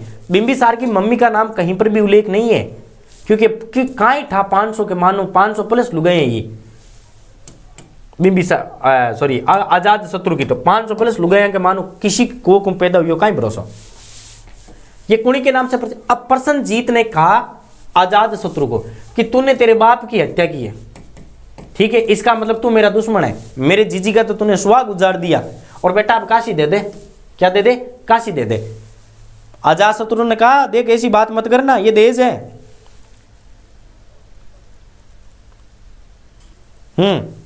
अजातशत्रु ने कहा कि देख ऐसा मत कर, ठीक है ना, ये दहेज में दी हुई चीजें हैं, मेरे बाप की प्रॉपर्टी थी, बाप काम का नहीं था तो मैंने बाप को टपकाया है, काम का नहीं था, राजा बन करके रहा था, बूढ़ा हो गया, फिर मैं कौन सा कोई बुढ़ापे में राज थोड़ी करूंगा। लेकिन प्रसन्नजीत ने कहा नहीं, दहेज की दहेज चीज होती है, दुश्मनी दुश्मनी होती है, तूने मेरे बहन का बोरिया खिंडा दिया, खुंडे पर टंगवा दिया। अब भाई साहब अपन के तो सेठ नहीं हो रहा, काशी दे दे। दोनों के बीच में विवाद उत्पन्न हुआ।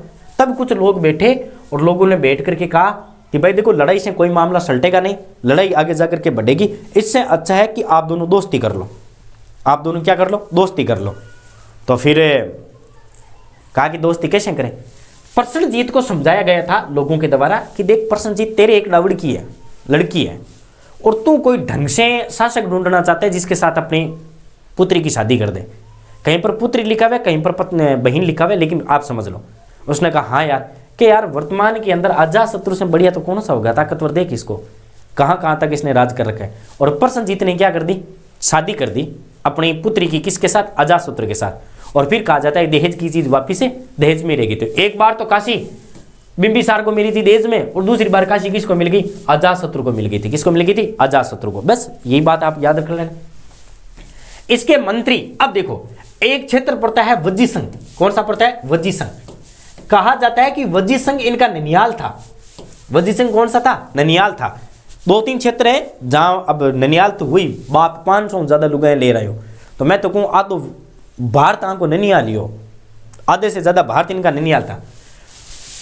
एक मंत्री वजी संघ में चल रहा था गृह युद्ध। कौन सा युद्ध चला था? गृह युद्ध। गृह युद्ध जानते हो क्या? राजा महाराजा को लेकर के बातें चल रही थी कि भाई राजा कौन बनेगा, महाराजा कौन बनेगा, फलाना ढिगाड़ा पुंचाड़ा, ऐसी बातें चल रही थी। और बिंबिसार अजातशत्रु चाहता था कि मैं इस पर क्या करूं? अधिकार करूं वजी संघ पर। तो अटैक करने के लिए गया, अटैक करने की सोची तो उन्होंने कहा यार नहीं, इनके जो एक पंडित जी थे ना, क्या नाम आता है इनका, मंत्री साहब वस्कर साहब ने कहा कि भाई साहब ऐसी गलती मत कर देना, बहुत ताकतवर है, पिटेंगे साले इतने भयंकर तरीके से, लाते कुछ मार करके भगा देंगे। लेकिन फिर भी अजातशत्रु ने कहा देख अपने तो प्रेशर हो रहा है, बीपी लो हो रही है, 7-8 साल हो गए सोचते हुए, अभी तक वजी संघ पर मेरे बाप ने अधिकार नहीं किया, मुझे करना पड़ेगा। क्या बात बढ़िया। तो इसने अपने मंत्री को भेजा और जाकर के कहा कि भाई साहब तू जाकर के फूट डाल के आ, तू स्थिति का पता लगा। अब वो जब स्थिति का पता लगाने गया था तब वहां पर समझौता हो गया था, गृह युद्ध खत्म हो गया था, जिसको राजा बनना था उसको राजा बना दिया। आया आकर के कहा सरकार बैड न्यूज। क्या न्यूज है बैड? कहा कि साहब वहां पर समझौता हो गए, अब ऐसी बात नहीं है, और अब अटैक भी नहीं कर सकते क्योंकि दुश्मन अब भाई भाई बन गए। तब वास्कर ने कहा कि मैं इस काम को टेढ़ा कर सकता हूं। क्या? इस काम को टेढ़ा करके अपना बना सकता हूं? कि कैसे बनाओगे? कि मैं वापिस वहां जा रहा हूं और वहां जाकर के फूट डालूंगा। और अजातशत्रु का सैनिक, कौन से सेनापति मंत्री साहब थे? वस्कर साहब चले गए थे। कौन से? कहां पर? यहां पर आपके वजी संघ में। वजी संघ के जाकर के उन्होंने क्या कर दिया था, फूट डालनी स्टार्ट कर दी। अब देखो वहां का गृह युद्ध समाप्त हो गया था, अब गृह युद्ध को बढ़ाने का काम कौन करे, मंत्री साहब कर रहे हैं। जैसे वहां का राजा मान लो ए बन गया, बी बाकी है, सी बाकी था, भाई बी सी ने समर्थन देकर के ए को राजा बना दिया वहां का, और राजा बनाने को लेकर के उनके बीच में फूट, मतलब ये गृह युद्ध चल रहा था। अब इधर पहुंच गया था कौन, वस्कर, वी पहुंच गए थे। अब वी पहले तो गया बी के पास, बी के पास गया, उन्होंने कहा यार मैंने आपकी बातें सुनी है, बहुत ही शानदार है, भाई भाई दोनों आपस के अंदर ऐसे कर रहे हो, बढ़िया बात है, बहुत शानदार बात है, इस कलयुग के अंदर आप ऐसी बातें कर रहे हो, दोनों बैठ रहे हो और फलाना हो रहा है, ढिंकाड़ा हो रहा है, आजकल भाई भाई युद्ध के लिए लड़ रहे। लेकिन बाकी सब ठीक है, मुझे एक बात समझ में नहीं है क्या, कि यार जो ए राजा बना है ना वो काम का नहीं है, आपका भाई जो राजा बना है वो काम का नहीं है, राजा बनने के योग्य आप हो, बी हो। अब बी के लाई लगा दी, बी के लाई लगाने के बाद ये चला गया सी के पास, और सी के पास जाकर के यही बात बोल दी कि देखो भाई बात बहुत बढ़िया है, भाई भाई साथ में बैठे हो, बढ़िया बात है, आजकल के कलयुग में कौन बैठा करता है, ऐसा कौन करता है, वैसा कौन करता है, फलाना कौन करता है, दोनों के बीच में बैठ करके फिर बोलता है देखो कि यार यदि देखा जाए ना, ए की कैपेसिटी नहीं है राजा बनने की कैपेसिटी सी आपकी है। अब बी की आग लगा दी, सी की आग लगा दी, बी और सी दोनों चले गए थे ए के पास, और ए के पास जाकर के कहा कि भाई साहब राजा की कुर्सी छोड़ दो। अब दोनों के बीच में लड़ाई होगी, कहा यार कुर्सी कैसे छोड़े, क्या बात होगी, और दोनों के वापिस फूट डाल दिया, वापिस गृह युद्ध शुरू हो गया। और तुरंत इसने व्हाट्सएप पे मैसेज किया कि my dear Raja ji, my dear boss, जो जिस काम के लिए आपने मुझे भेजा था वो काम मैंने कर दिया, अब आ जाओ और अब अटैक कर दो, लेकिन अटैक ध्यान पूर्वक करना, आपके ननियाल वाले बहुत ज्यादा ताकतवर है। अजातशत्रु गया था कहां पर, उस पर अटैक करने के लिए, कहां पर, उस पर अटैक करने के लिए। और कहा जाता है कि अटैक किया था ना, उस समय इसने 2-3 हथियार उपयोग में लिए थे, वो हथियार पूछे जाते हैं। अजातशत्रु ने वजी संघ को जीत लिया। इस युद्ध के अंदर उसने 2 प्रमुख हथियारों का प्रयोग किया था, एक तो आता है आपके रथ मुसल, और एक आता है आपको महाशिला कंटक, दोनों ही पूछे जाते हैं। कौन सी है पता है, रथ जानते हो ना, रथ आपने वो बाहुबली नाम सुना है ना, बाहुबली फिल्म के अंदर वो लेकर के जाते हैं ना रथ, जिसके रथ के आगे चक्कर वगैरह होते हैं, जो जनता को काटने का काम करते हैं, सेना को काटने का काम करते हैं। एक तो वैसा रथ जिसके चारों तरफ हथियार थे, वो हो गया, वो तो आपके कौन सा कहलाता है, आपके रथ मूलस कहलाता है। एक आपके ये आपके महाशिला कंटक क्या होता है पता है, आपने वो देखे ना, उसके अंदर बाहुबली के अंदर 2 दगड़ लेता है, बड़े बड़े पत्थर लेता है, पत्थरों के बीच में पर्दा लगाता है, पर्दा लगा करके उन पत्थरों को फेंकने का काम करता है। पत्थर एक्चुअली में कब काम आते थे पता है, जैसे आप किले पर कर रहे हो, अटैक कर रहे हो, तो किले के ऊपर से पत्थर फेंके जाते थे ताकि जो सेना है वो किले पर चढ़ने वाली हो तो वो वहीं की वहीं खत्म हो जाए। लेकिन बाहुबली ने कहा था मामा, कटप्पा ने कहा बाहू बेटा ये तो तेरे दगड़ है ना, ये काम ओनली फॉर चढ़ाई पर ही काम आ सकते, समतल मैदान में काम नहीं आएंगे। बाहुबली ने कहा मामा कैरी ऑन, बाहुबली नाम है मेरा, कटप्पा को बोला। फिर उसने दोनों के पर्दे वगैरह लगा करके, बड़ा पर्दा लगा करके वो पत्थर फेंके थे, फिर उसमें आग लगा करके वहीं खत्म कर दी थी। ये दोनों की दोनों प्रक्रिया किसने यूज की थी, अजातशत्रु ने की थी। अजातशत्रु प्रथम बौद्ध संगीति का आयोजन करता है, इसके बारे में हम जब बौद्ध धर्म पढ़ेंगे तब आपको याद करना पड़ेगा, लेकिन इतना ध्यान में रख लेना, प्रथम बौद्ध संगीति किसके शासन काल में हुई थी, अजातशत्रु के काल के अंदर हुई थी। अजातशत्रु का पुत्र था जिसका नाम आता है उदयन, क्या नाम आता है, उदयन, और या फिर उदयन भी कहते हैं। उदयन ने अजातशत्रु की हत्या कर दी। मैंने क्या कहा था, बिंबिसार की हत्या कौन करता है, अजातशत्रु की हत्या कौन करेगा, उसका ही पुत्र उदयन करेगा या फिर उदय करेगा। बिंबिसार के पास गया और जाकर के कहा पापा जी, बोले क्या बात है बेटा, कि पापा आप लखन ले लो, कि मैं क्या लखन ले लूं, कि पापा जी आप लखन ले लो, टाइम से आप वही काम कर रहे हो जो मेरे दादाजी ने किया था, ठीक है ना। अब जब दादाजी के समय आप जिस कंडीशन में थे उस कंडीशन में मैं ही हूं, नाम उदयन जरूर है, उदय जरूर है, लेकिन साला कोई काम ही नहीं दे रहा, कहीं पर भी कुछ भी नहीं है मेरे पास, मैं तो केवल नाम का राजकुमार हूं। तो बिंबिसार ने कहा क्या करना चाहता है तू, अजातशत्रु ने क्या करना चाहता है, कि करना कुछ नहीं, आप कुर्सी छोड़ दो, अब मैं बैठूंगा राजा के पद पर। क्या ऐसा तो नहीं हो सकता, ऐसा नहीं हो सकता, तो फिर मैं वही करूंगा जो आपने मेरे दादा के साथ कहा था। अजातशत्रु ने कहा सुन ले उदयन, मैं तेरा बाप हूं। कहा सॉरी डैड, मेरे दद्दू भी आपके बाप थे, मेरे दद्दू की हत्या यदि आपने कर दी है तो मैं आपकी हत्या करूंगा। और तुरंत उदय ने किसकी हत्या कर दी थी, अपने बाप अजातशत्रु की। इसलिए इस वंश को क्या कहा जाता है? पितरंता कहा जाता है। क्या कहा जाता है? पितरंता। आगे आ जाओ, नेक्स्ट बात करते हैं, उज्जैन की बात करते हैं। इसमें सोना, देखो उज्जैन ने वैसे तो कुछ बड़े काम नहीं किए थे, एक शहर बचाया था जिसका नाम आता है पाटलिपुत्र। आगे जाकर के ये राजधानी बन जाएगी, मगध की राजधानी पाटलिपुत्र। उसने सोना और गंगा नदी के, सोन और गंगा नदी के किनारे पर है वो पाटलिपुत्र नामक शहर बचाया था।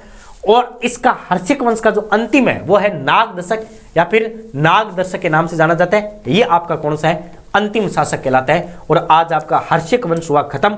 और हर्षिक वंश के बाद अब कौन सा हो जाएगा? आपके शिशुनाग वंश, जो 1412 से लेकर के 344 ईस्वी तक चलेगा। अब मुझे ये बात बताओ, महाजनपद के अंदर जो जो चीजें आज हमने पढ़ी है वो चीजें जैसा का तैसा, हाँ बिल्कुल जैसा बाप ने किया वैसा बेटा ने किया। अब मुझे बताओ, जो आज हमने पढ़ाई की है लगभग 1 घंटे 40 मिनट, वो बातें आपको समझ में आई या फिर नहीं आई? जल्दी से बता दो मुझे।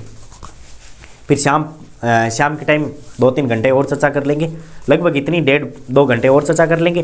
तो आज हमारा महाजनपद का लगभग पूरा हो जाएगा। आज कर देंगे इसको, 2 घंटे दोपहर में ले लेंगे, 2 घंटे शाम को ले लेंगे। जल्दी से जल्दी क्लासें हो जाए ना, तो फिर दिक्कत वाली बात नहीं आती है। जी सर, अच्छे से समझ आ गया।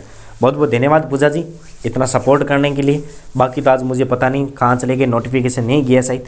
आज ये बता रहे हैं कि नोटिफिकेशन मात्र 4 लोगों के पास ही गया है, ओनली फॉर 4 मेंबर्स के पास ये गया है। कोई बात नहीं, कमेंट करते रहना क्लास कैसी लगी, और शाम को शेड्यूल देख लेना। वही वापिस 3:15 बजे से क्लास होगी हमारी महाजनपद काल को लेकर के। आज हम पढ़ेंगे, ये हमारा मोस्ट इंपॉर्टेंट। अब एक ही बच्चा शायद, कौन सा बेटा है? शिशुनाग वंश है। संस्थापक कौन है? नंद वंश आ जाएगा, धनानंद आ जाएगा, उसके बाद ये आपकी धार्मिक क्रांति आ जाएगी। ठीक है ना, ये चीज़ बची है, ये चीज़ हम उसमें पढ़ लेंगे। और उसके बाद वापिस हम धार्मिक बातें पढ़ेंगे। आज की क्लास थोड़ी बहुत बोरिंग होगी, लेकिन आपको जानने के लिए बहुत कुछ बातें मिलेगी। ठीक है ना, रटने वाले फैक्ट है वो मैं आपको प्रमुख रूप से बता दूंगा, कोई दिक्कत वाली बात नहीं है। उसके बाद धार्मिक क्रांति वगैरह पढ़ लेंगे। धार्मिक पढ़ने के बाद ये बहुत संगीत वगैरह सारे के सारे आ जाएंगे। ठीक है, तो मिलते हैं शाम की क्लास में 3:15 बजे। तब तक के लिए सभी साथियों को जय हिंद, जय भारत। नोटिफिकेशन आया था सर, नोटिफिकेशन कभी कभी जाता है, कभी कभी नहीं जाता है। नोटिफिकेशन वाले भी गड़बड़ कर देते हैं।